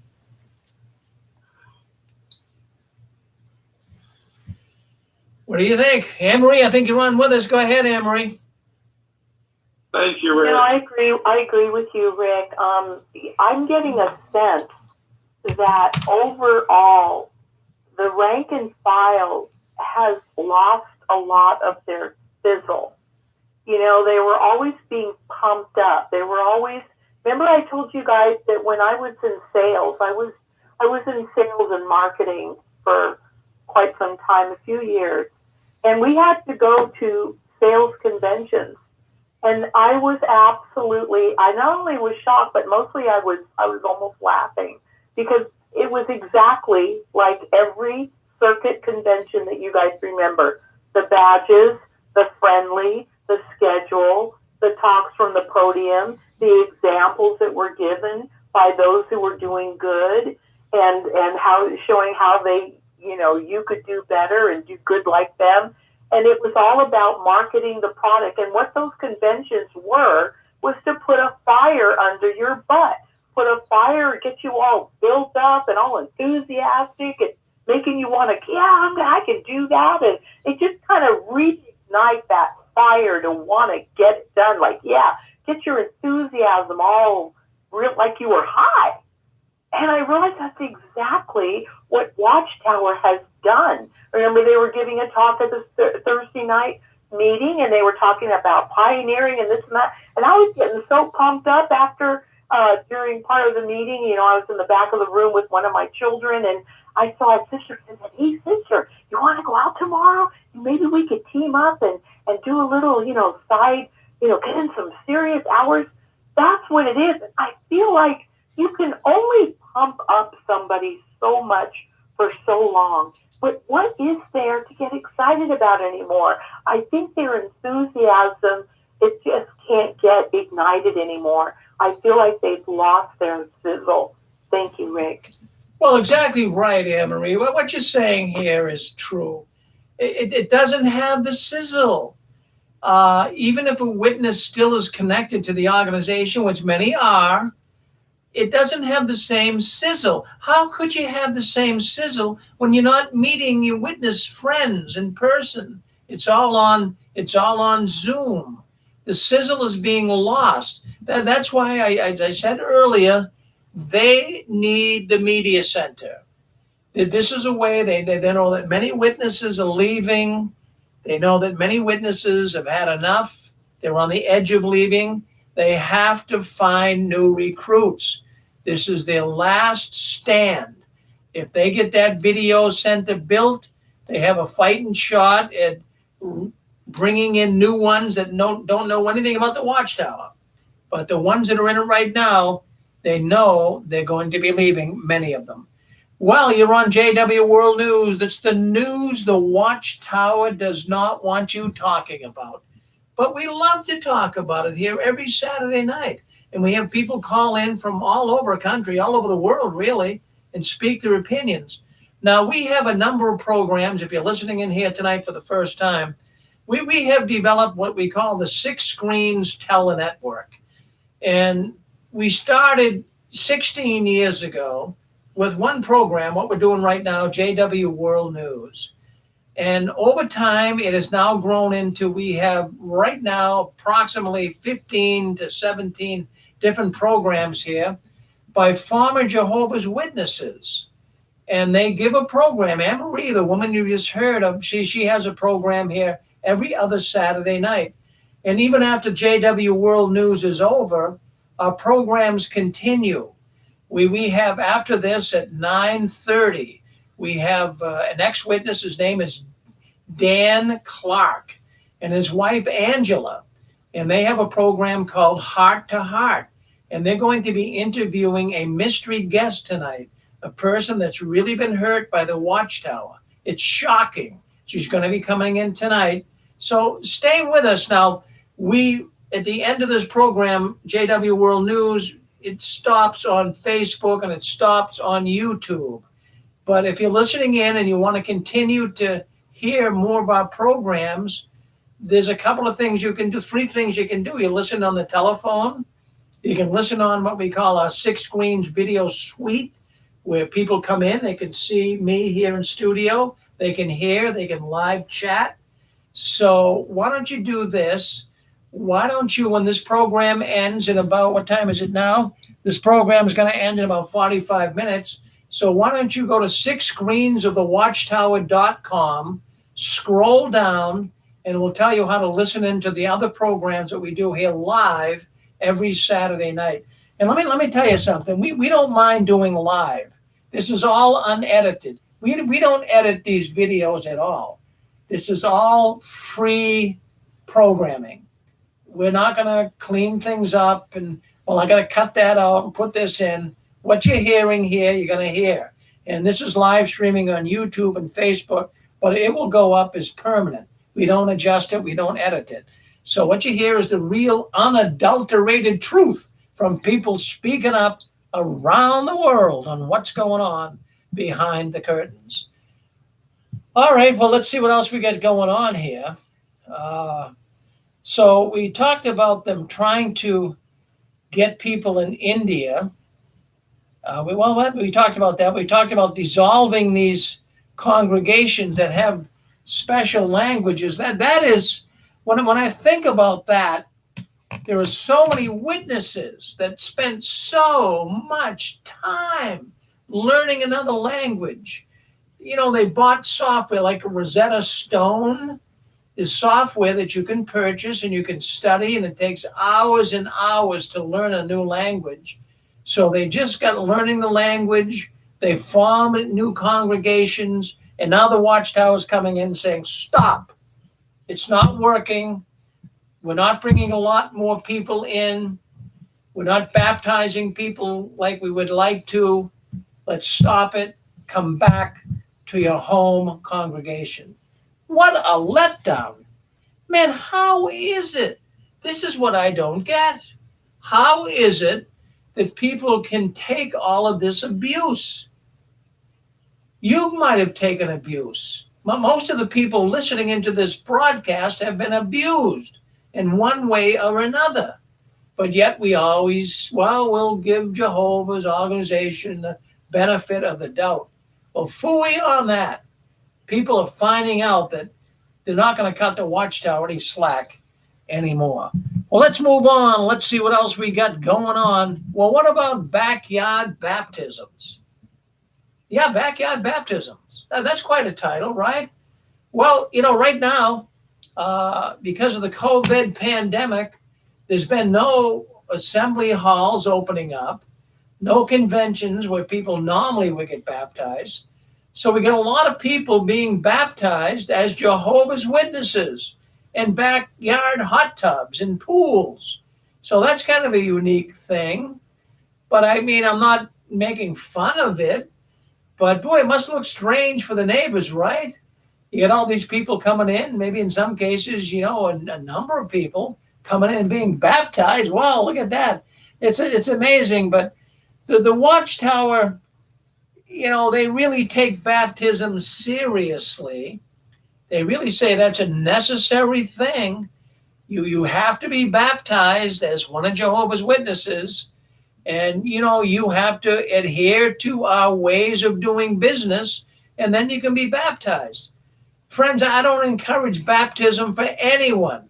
There's so many young ones that have been pushed. I'm talking about 6, 8 years old. And even the Watchtower, as of late, has been really pushing parents to get their young children, 6, 8, 10-year-old children, baptized. Do you think that's fair in this organization? Absolutely not. Because once you're a baptized Jehovah's Witness, something changes. The dynamic changes. When you're a baptized witness, and I don't care if you're baptized at 6, if you decide that you no longer want to be one of Jehovah's Witnesses, you have the book thrown at you because you were a baptized witness. Yes. I'm sorry. On Reddit the other day, I was reading a gentleman, a young brother. He said that he was being pressured to get baptized. And I think he's relatively pretty young, but maybe, 15 or 16, old enough to write like he was about 15 or 16. And something was thrown in his face. His mom referred to some poor little kid who got baptized, Rick, I swear to God I read this, 4 years old. What is wrong with you that you can't dedicate your life to Jehovah? And this little brother over here, 4 years old, couldn't wait to symbolize his dedication to Jehovah. So it seems that they're pushing it and pushing it and pushing it, because the more baptisms they have, the more control they have, but the numbers keep going up. Oh, we have so many baptisms, and every time an adult sees a child, quote unquote, want to dedicate his life to Jehovah and to show it publicly by getting baptized where everyone can see, it almost gives them a feeling of shame and guilt, like, oh, wow, I've been complaining in my heart. I need to be more faithful. It is all, to me, a ruse and a trick to get more money, get more members, and gain more control, because they can't have true, real control until you are baptized, because that's how they now own you. Thank you, Rick. Well, there you go, Anne-Marie. Well, thank you. Thank you, Anne-Marie. Well, we certainly would love to have some other people speak up. Now, look, what I'm going to do is my wife, Susan, she came across some articles of jewelry that she thought I might like. And what it is, it's a necklace that has an octopus on it, and it has 6 tentacles. 6 tentacles for the 6 screens of the Watchtower, touched by the tentacles of the Watchtower. So I got a number of these necklaces. I'm going to give them out to some of the women here on the 6 screens. But what I would like is if we can get a new caller coming in, and she would like to speak up and tell us about her trek in the Watchtower, I would like to send you one of these collectible 6 screens of the Watchtower octopus, 6 screens, tentacles, necklaces. So why don't you muster up the courage? Can you speak up here tonight on the 6 screens? If you're a new caller, we'd love to hear from you. We'd love to hear from you, and I will give you one of those necklaces.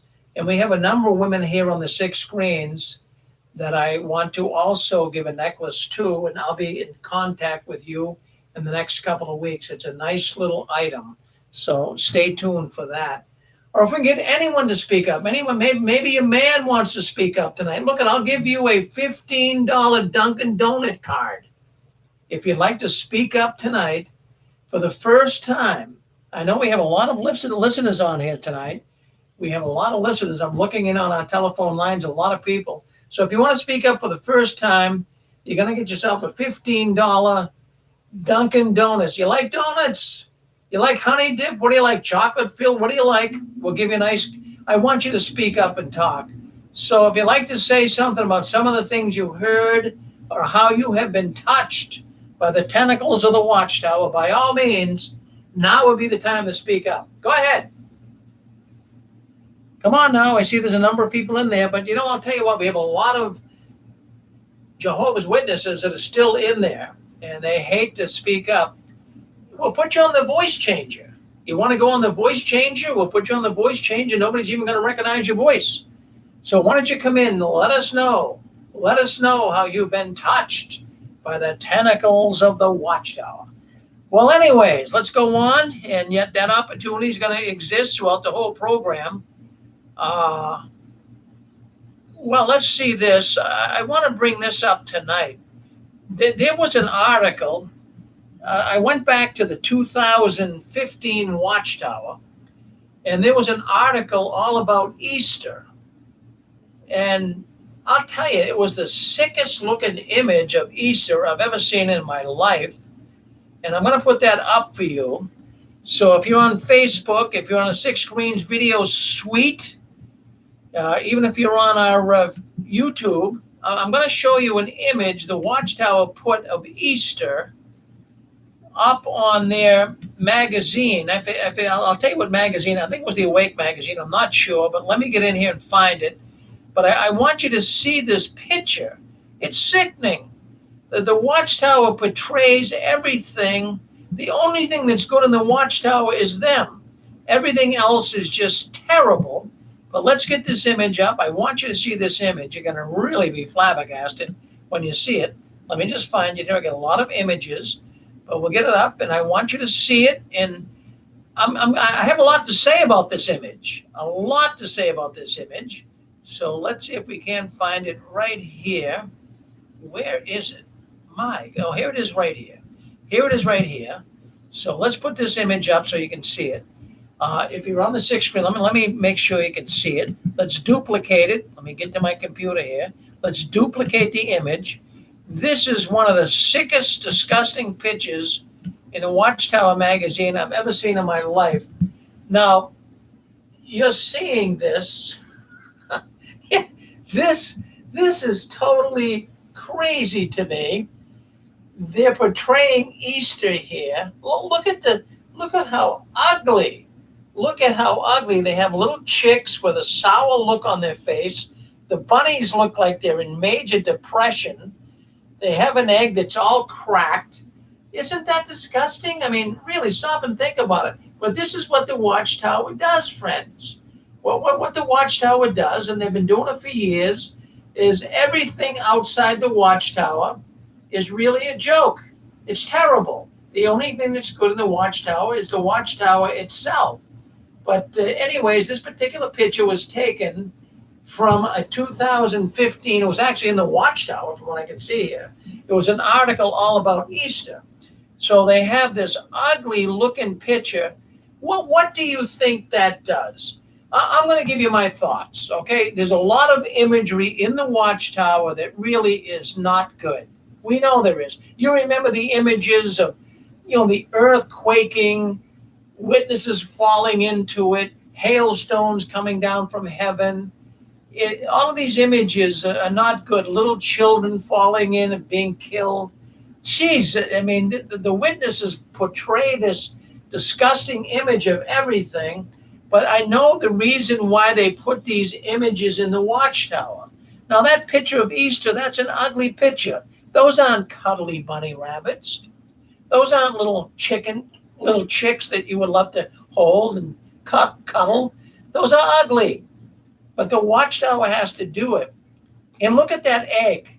Look at that egg with a big crack in it. That's just disgusting. Excuse me, the Watchtower does. See, I know one thing. People think in pictures, they remember in pictures, and they are moved to action in pictures. And the Watchtower knows that. That's why for years in Watchtower publications, they have used imagery to get their message across. And it's despicable.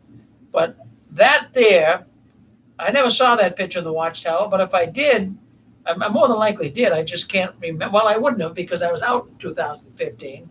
But if I saw an image like that, see, that would stay in my mind. I would remember Easter. I would remember Easter as this ugly bunnies, ugly chicks. See, they're doing that for a reason. It works. Imagery in the Watchtower works. It's unreal what goes on in that organization. But that's how they do it. That's how they do it. So I want to bring that to your attention tonight. I thought you might have found that kind of fascinating. We'll move on. We got more to discuss here. We got a big program coming up later on tonight, too. You don't want to miss Heart to Heart. That's the program that comes on after our news. Heart to Heart with Dan and Angela Clark. They have a mystery guest coming on tonight. She's going by the name Rebecca. And boy, she has a story to tell. It's shocking. So you want to make sure you stay with us tonight. They'll be coming on at 9:30 after our program is over here tonight. We got about another half hour to go, but we can do it. We do it every Saturday night. We never stop talking about what's going on behind the curtains of the Watchtower. So let's just think about this. You know, when you were one of Jehovah's Witnesses, especially when you were younger, but even when you were older, there were certain phrases or there were certain things that you heard when you were one of Jehovah's Witnesses that made you feel happy. And, you know, I got this from Reddit today, the forum. There was a post on there by a young man, and he was saying there's certain things he used to like to hear when he was one of Jehovah's Witnesses. It made him feel happy. Well, that little subject got my attention, and I got in and I looked at what is he talking about. Well, anyways, he said some things that he was very satisfying to him and made him feel good was waking up on a Saturday morning to a thunderstorm. Well, what that meant is you didn't have to go out in service. Who likes to go out in service? Nobody likes to go out in service. So that was kind of interesting. Or he says, if I got a call from an elder that the meeting is canceled tonight. Yeah, that was, in fact, I'll tell you what, I live up here in New England, and, you know, many times on a really snowy night, but they wait always to the last minute. You know, they know there's a big storm coming in, the elders did, but they wouldn't call you up at like 2 p.m. and say, don't worry, no meeting tonight. They'd always call you about 5:30, 5 o'clock, a couple hours before the meeting. There'll be no meeting tonight, it's canceled.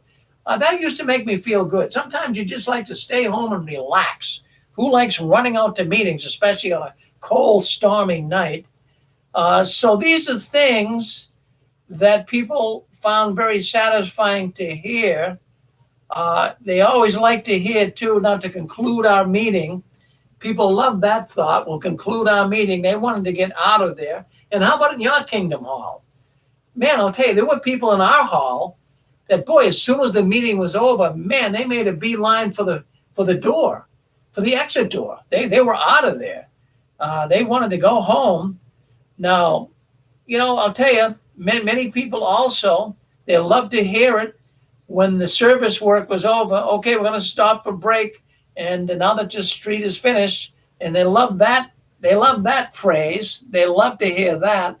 And also, well, this is the last street, and that's it for today, right? Didn't you hear that? Didn't you love that saying? Okay, we finished the territory today. That's it. Maybe you like to hear about a water pipe breaking, and they had to cancel the meetings. Well, a lot of people wrote in. They gave all kinds of thoughts. But what do you guys think? Did you like it when a meeting was canceled? Did you feel, wow, I got a little reprieve here. I can relax tonight.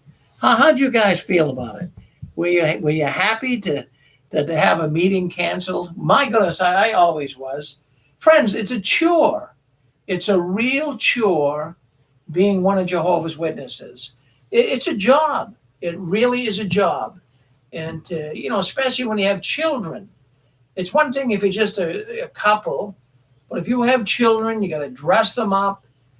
I know my former wife, she had to press their dresses, polish their shoes, curl their hair, get them all dressed up, put their coats on, their boots on, lug them out to the meeting, get them in the meeting, get 5 kids in the meeting with you. They're sleeping on the floor. 9:30, 10 o'clock, you're going home. They're dead tired.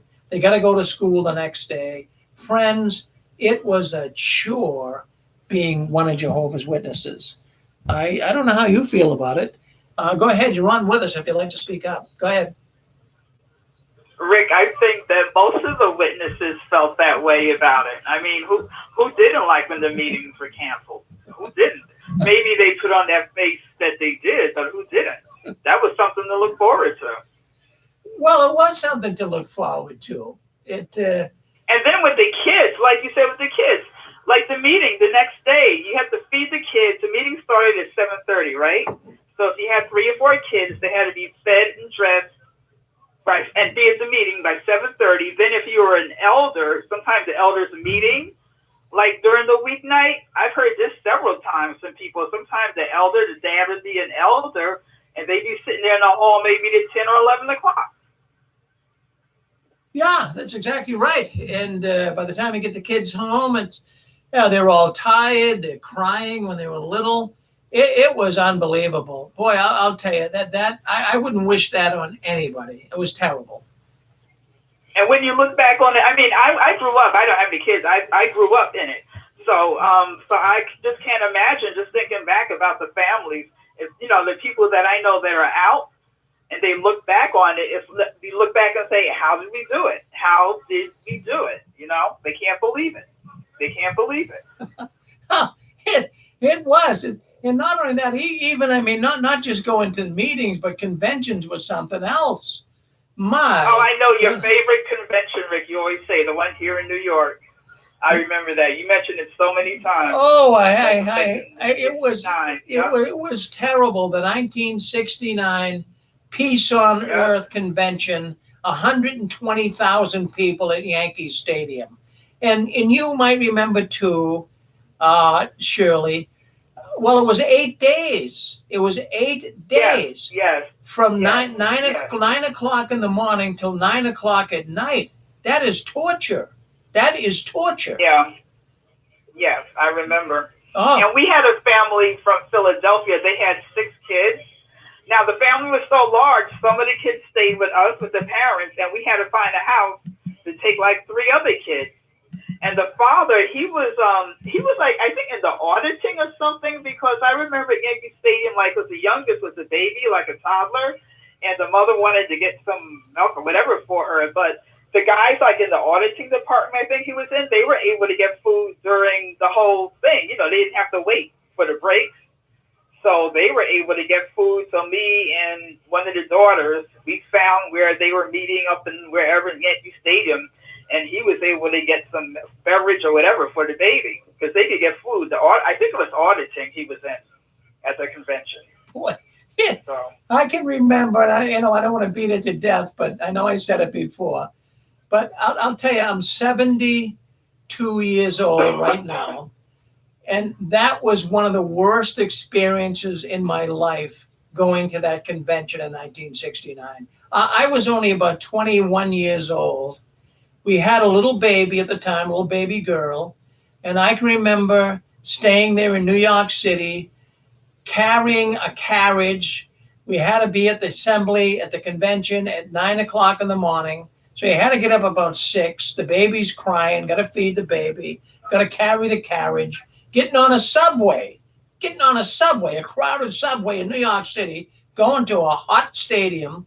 And all I can remember, it was hot, it was smelly, it was, thunderstorms would come. There was nowhere to hide. The first day it rained. I remember the first day it poured. Yeah. Rick, I wanted to ask you, because you always mentioned this, did you drive to New York? Because I'm saying you always said you took the subway. Why didn't you drive to the stadium? I always wondered, did you drive? Or well, no. In fact, I drove to New York. In fact, I went down. I had a little Nash Rambler, a little tiny rat Nash, and my sister wanted to come along. I had my wife and our baby. Then my sister wanted to come along with her husband and her baby, and also they wanted to bring a Bible study. So we had 7 people in our little car, all squished together, and we drove down to Yankee Stadium. I mean, we drove down to the hotel. I was staying at the Holiday Inn. Now, what do you think, Shirley? I don't know if you remember or not, but what do you think a Holiday Inn in New York City cost in 1969? In 1969, yeah. I'm guessing what, 15, 20? Is that a good guess? Well, it was $28 a night, but that same Holiday Inn today goes for over 300, from what I gather. Of course. Yeah. So I just wondered, how come you all, since you had a lot of people, why didn't you drive to the stadium instead of taking the subway? Well, that's a good question. I don't know. It might have been because what it is when you get a hotel in New York, probably even way back then, it's so hard to find a parking spot. You know, you don't know what to do. So we just figured we get on the subway. But it's a good question. I probably should have drove to Yankee Stadium. But the last day I did drive there, yes. Oh, okay. Okay. I was just wondering, like you said, the baby and the carriage, so you could have, driven. I didn't know what your reason was, because, when you got back, you stayed in Manhattan, a hotel in Manhattan, right? Yeah, I was in Manhattan, yeah. And most of the witnesses... And did they have, like, a parking lot for the visitors for Holiday Inn, or you just had to park on the street? Well, I guess they must have had a parking lot. My mind won't even go back that far. The only thing I can remember is how torture it was. But it was just things I can remember. I can remember people being put on stretchers. They were fainting because it was too hot. And they were put on stretchers, and I can remember that. I can remember how boring it was. And boy, I'll tell you, the last day when that convention was over, I was so glad to get in my little Nash Rambler and drive back to Boston. I'll tell you, I was just so happy to do that. I couldn't get out of there fast enough, believe me. I can imagine. Yeah. And like I think I mentioned to you before, but the year 67, summer of either 67 or 68, when we used to have to go out of town for our conventions, because I'm in New York, and we went to Washington, D.C., and we met at the stadium where that baseball group, the team, the U.S. Senate, the Washington Senators, D.C. Senators used to play. Right. All 4 days, we did not, the bathrooms are open, but they were not in use. They would not flush or anything. That must have been The bathrooms are open, but they were not in working order. I'll put it that way. And they still held the convention for 4 days. My goodness, no, it was terrible. They wouldn't allow that today. I know they wouldn't. They would, even for a football game or anything, they wouldn't allow that. But I remember that. They were open. They were filled to the brim. Disgusting, I know. But the facilities, they were not in working order, and they held the convention all 4 days. Oh, I'll tell you, Shirley, that was terrible. I used to feel so bad for my wife. We had 5 children, and 4 of them were girls. I could take the young boy, I could take him to the men's room. Right. But my wife had 4 little daughters, and they all want to go to the bathroom. And that poor woman would wait in line, and the bathroom stunk to the highest heavens. It was terrible. And, it was just terrible. When I look back on it, man, I am glad I am out of that organization. I am glad. Yeah. And they always had always turn some men's bathrooms into women, because the women's bathroom always had the long line. Yankee Stadium, Baltimore, wherever, they always had to change a men's bathroom into a ladies' room, because the ladies' room always had the long lines.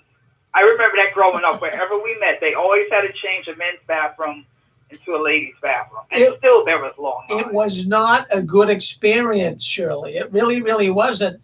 But people used to think it was fantastic. I don't get it. I don't get it. I never got it. And in the talks, and the person would give a talk, and you wouldn't get anything out of it. And you didn't go out of there learning anything new. You always thought, well, I'm going to learn something new at this convention. You never did. they would promote it as, oh, you don't want to miss the convention. We're going to give you some new information. You get nothing. You get nothing. And I don't know how I could Didn't even. they always release a new publication? If I remember correct, I was just a kid back then, so. But didn't they always, like every assembly that I remember, they always had a new book, right? Oh yeah, they had book, and then you'd have to, get the book. But that's one of the things people went to get the books. But boy, I'll tell you what. When I look back on it, there's no way I could do it today. I mean, I was young at the time. I don't know how older people did it then. And there were older people then. I don't either. I have no idea. 21, I could do it. But today at 72, I'm passing. I'm not going. See you later. Really. Yeah, I was just a kid. Like I said, I was just a kid, like 7, 8, 9, 10, whatever. So I always look forward to eating the food. That's all I wanted to do. But I was just a kid. But as an adult, I couldn't picture myself. Matter of fact, I haven't been to assembly since I was 19 or 20 years old, to be honest. Well, there you go, Shirley. They're not even worth going to. And of course, they're not even doing them right now. But I'm sure I know people. how I did it.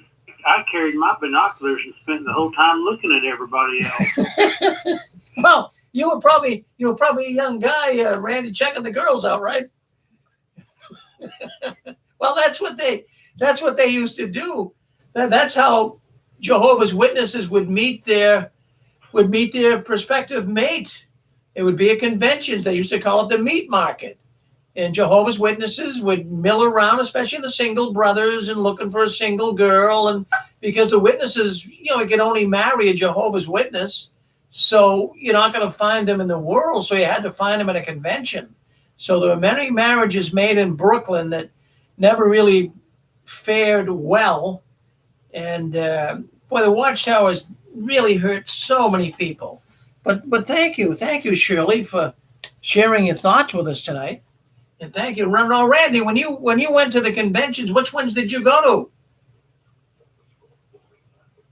Well, I went to, I guess the first international one I went to was in '69 in Kansas City. And it's just like you described, I remember my sister passing out, and the food service was so terrible. The flies were just in all the food, because I even helped them in the food area. But then I went down to another one I went to is another one in Kansas City a few years later, and then I think it was '75 or '6 we went to the one in Houston, the international in Houston. Yeah, they had big conventions then, and boy, they really brought the people in. I don't know if they could do the same today. I really don't think they could fill those stadiums. I don't think there's enough interest in the witness movement. I don't think they could do it. Plus the high cost. I don't even know how I went to Yankee Stadium. I didn't have a good job. I was only making probably about $120 a week back then. I don't know how I even could afford to take off 8 days, stay in a motel. I mean, I don't remember how I even got the money, but I must have had it because, it's expensive. Even back then, only $28 for a hotel room. Back then, it was a lot of money. But I did it. I don't know. Maybe I borrowed the money. I don't know where I even got the money. I can't even think. But it would cost people money to do that. Imagine what it would cost today. Imagine if they had a convention at Yankee Stadium today. Shush, you would minimum. To stay in New York City. I stayed in New York City. I took my wife down because she was a pain doctor that we had to see right down in Manhattan, and right down by Fifth Avenue. And boy, I went down there a couple of years ago. It cost me $62 to park for just an hour. And the hotel room, we stayed at a hotel. Fortunately, I had rewards, so it didn't cost me anything. But the hotel was $450 for the night. I couldn't believe it. But fortunately, I got it because I had rewards. But I'm going, my goodness, how could someone stay down there, go to a convention? A minimum cost for a hotel in New York City today is minimum. You'd sleep in a dump for $250 a night. Plus, Don't they charge you for parking too? That's what at the hotel. That always got me. Oh yeah, no, they did. They charged for parking too.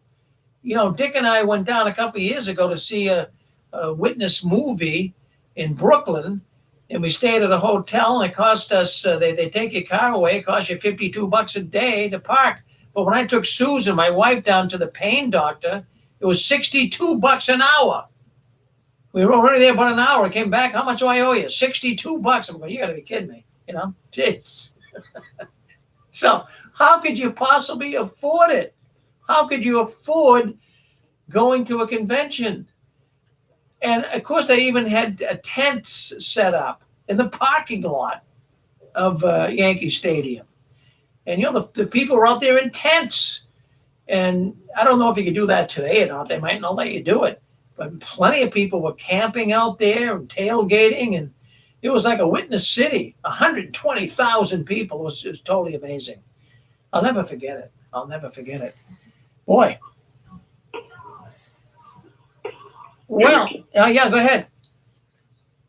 Yeah, speaking of the conventions, I remember I go to one in this was in 2017.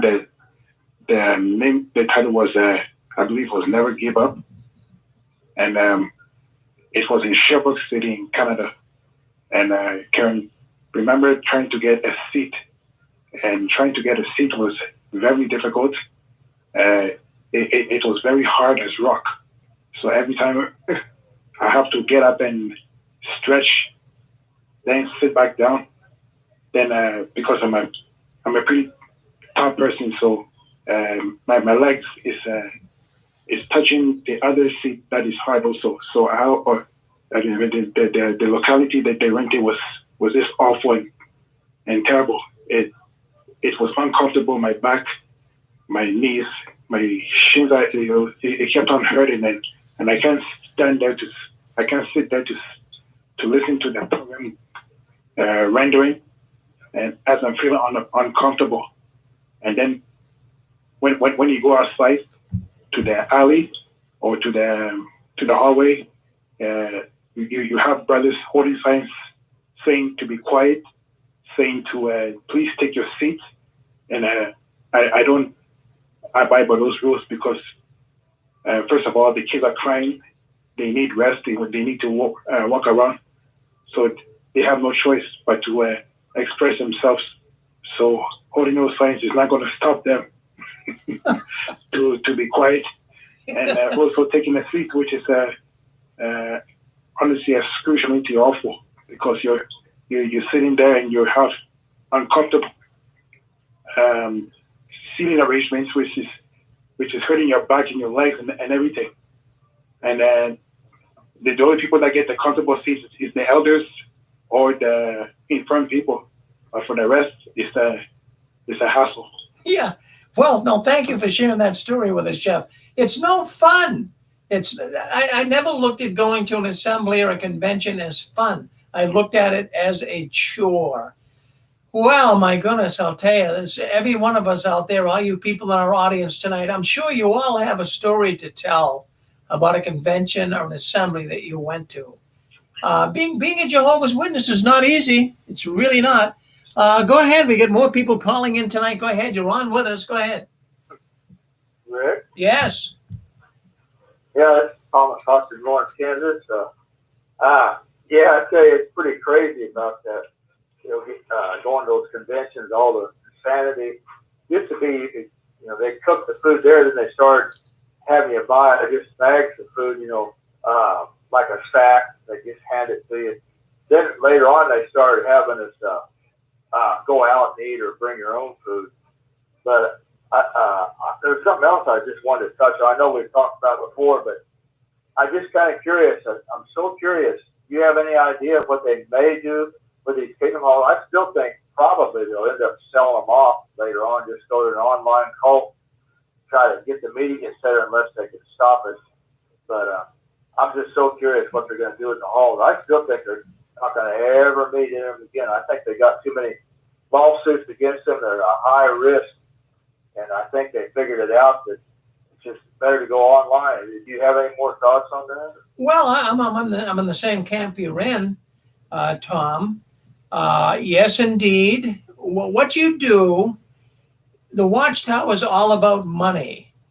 So when the accountants figure this all out, they'll be the ones that make the final decision on whether the Watchtower goes back to meeting in Kingdom Halls. and they're gonna really sit down and think about this. They have an opportunity right now to make billions of dollars selling off Kingdom Halls and Watchtower property all around the world. And this feeds right into their model, their business model. You know, the COVID virus really has helped them. And if they build this mega center, which they want to do, that there really isn't any need for a Kingdom Hall. People can do this all online.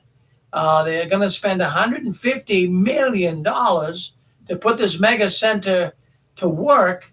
They don't really need Kingdom Halls. It's like a last stand for them, a last ditch effort.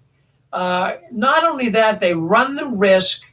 Kingdom Halls are going to have this bad reputation.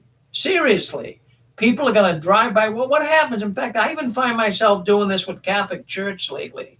You know, that whole story was broken up here in Boston, where I live, when they came out and exposed the Catholic Church. When I go by a church today, all I can think of when I look at a big Catholic church, I say, man, all the pedophilia that was covered up. It's the same feeling people are going to get when they drive by a Kingdom Hall. The world is catching up on the Jehovah's Witnesses. Maybe the witnesses aren't seeing it. Maybe they're turning a deaf ear. But the rest of the world is catching up. They're seeing this. They're watching these news programs. They're watching these special programs and reading newspapers. The Watchtower, I'm going to tell you, they're not in a good position. This is a business move that might make more sense for them to not open up. Plus, you got Kingdom Hall crashers, Kingdom Hall protesters. Man, I mean, this is not good press for them. It would be best, I think, if I was a governing body member right now, I'd say sell everything off, go online, hide here behind our gates up here in the remote area of RAMAPO, and forget about it. That's what I think they're doing. Excuse me, sir. Go ahead. Sister. I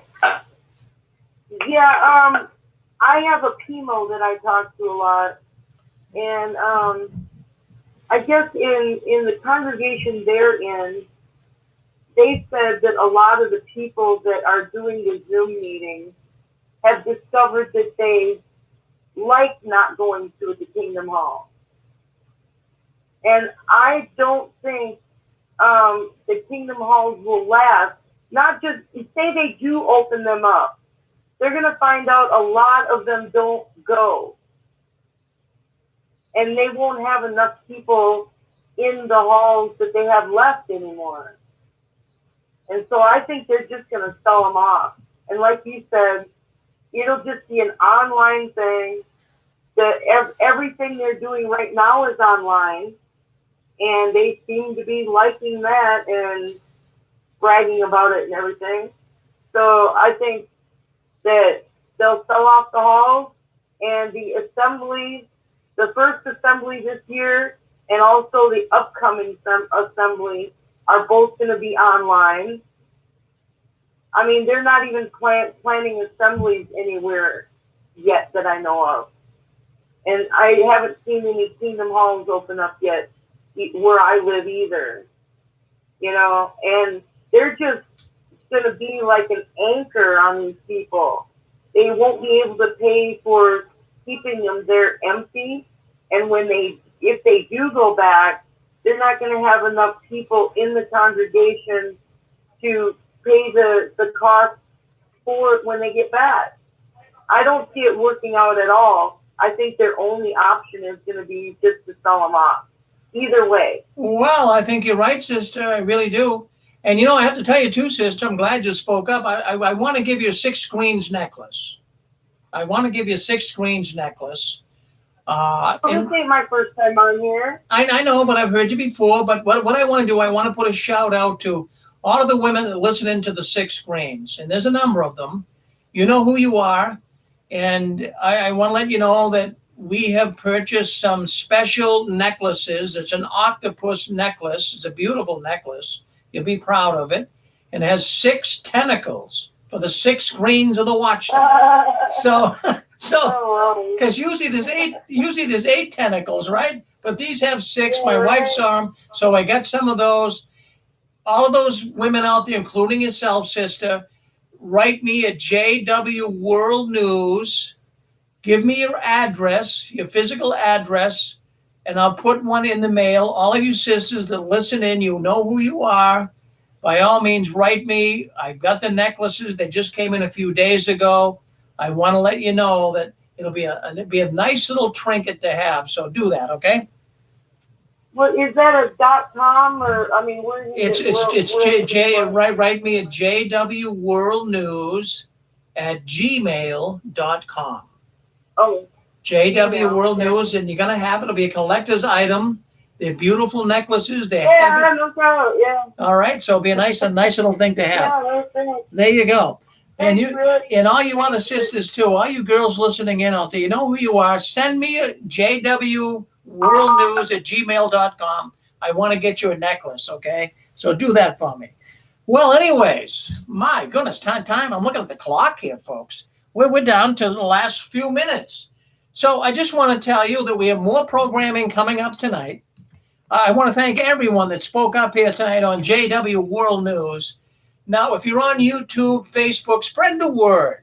Spread the word. Share it. If you're on Facebook, share it. If you're on YouTube, let people know we do this every Saturday night, 7 o'clock, JW World News. The Watchtower doesn't want you talking about. But anyways, what I want to say, I got a few announcements. There is no 6-screen Sunday tomorrow. It's every other week. It'll be next Sunday where we do that. So by all means, join us next Sunday. We have more programming coming up, so stay with us. If you're on Facebook or YouTube, and we're going to shut that off here very shortly, go to 6screensofthewatchtower.com. 6screensofthewatchtower.com, and scroll down on the homepage. It'll show you how you can listen in to the rest of the programs tonight. Now, friends, people still want to send money here to the 6 Screens. And I tell you all the time, don't send us money. I'm not being obstinate about this, and I appreciate all those that have, but I don't want you to send money. I don't want this to be a money-making proposition here. I want to do this because I want to help you. I want to do this because I want to help you. I don't think you should pay to find out what's going on behind the curtains of the Watchtower. So don't send money. The best thing you can do to contribute to the Watchtower, or they contribute to us, not the Watchtower, but contribute to us, would be to speak up, as you people have done here tonight. That means more to me than money. So bear that in mind. Speak up. That means more than money. I can take care of this. I got a little studio in my house, and this is where I do it. I find it fascinating, and I want to help you. I want to help you to be able to find out what's going on behind the curtains of the Watchtower. Well, friends, thank you for coming in. I want you to stay. Dan Clark, his wife, Angela, they're coming up next. They have a program called Heart to Heart. They have a mystery guest coming on tonight. Boy, their programs in the last couple of months here have been very good. So by all means, why don't you stay in with us? I'm going to be ending right now Facebook. I'm going to get up. I'm going to end Facebook. We're going to be ending also YouTube. So let me just end Facebook right now. Just give me a second. And we're going to end that. So that's it for Facebook. We're going to be ending YouTube as well. So just bear with us, and we'll take care of that. All right, friends, we're going to Heart to Heart. So check us. Stay with us. We're just going to take care of this on. Hold on one second. Just got a lot of things going on here at once. But here we go. We're going to Heart to Heart. Dan and Angela Clark up next right here on the 6 Screens Telenetwork.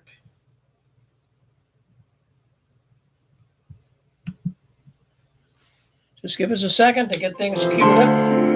You're on the 6 Screens Telenetwork, earning the reputation of giving all the right ingredients, uninhibited, in exposing the hard, cold facts about the Watchtower Society. And now, in Disney.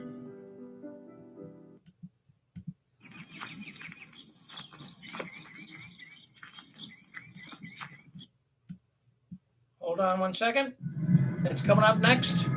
Heart to Heart, right here on the 6 screens. You say. Well, we've got to, we might have to let the music go tonight. We've got some issues going on with some of our clips, but anyways, we're going to bring Dan and Angela on. Hello, Dan and Angela. You're on there with us? We're on with you, Rick. How you doing? Well, we're doing good. Things are moving solid. We're having a lot of people coming in tonight. It's really amazing on a hot summer night around the country. So we have people coming in, lots of them. Would you guys like to come on the 6 Screens Video Suite? Yeah, we would, except Rick, we're out of town. We're out in Denver area, kind of out in the country, so we're going to have to do it just by phone tonight. Well, don't you worry one bit. So why don't we do that? We're looking forward to your program. I know you sent me some messages today. So do we have Rebecca coming on? Yeah, we do, Rick. She's wanted to go by a special name. She didn't want to be known by who she was because, I don't know, she's got some rather deep stuff to share. You know, Jehovah's Witnesses, you know, the Watchtower, you know, being a literal government. And I was like, what the heck? But she turned over some heavy rocks. You know, she's a digger, and she's dug really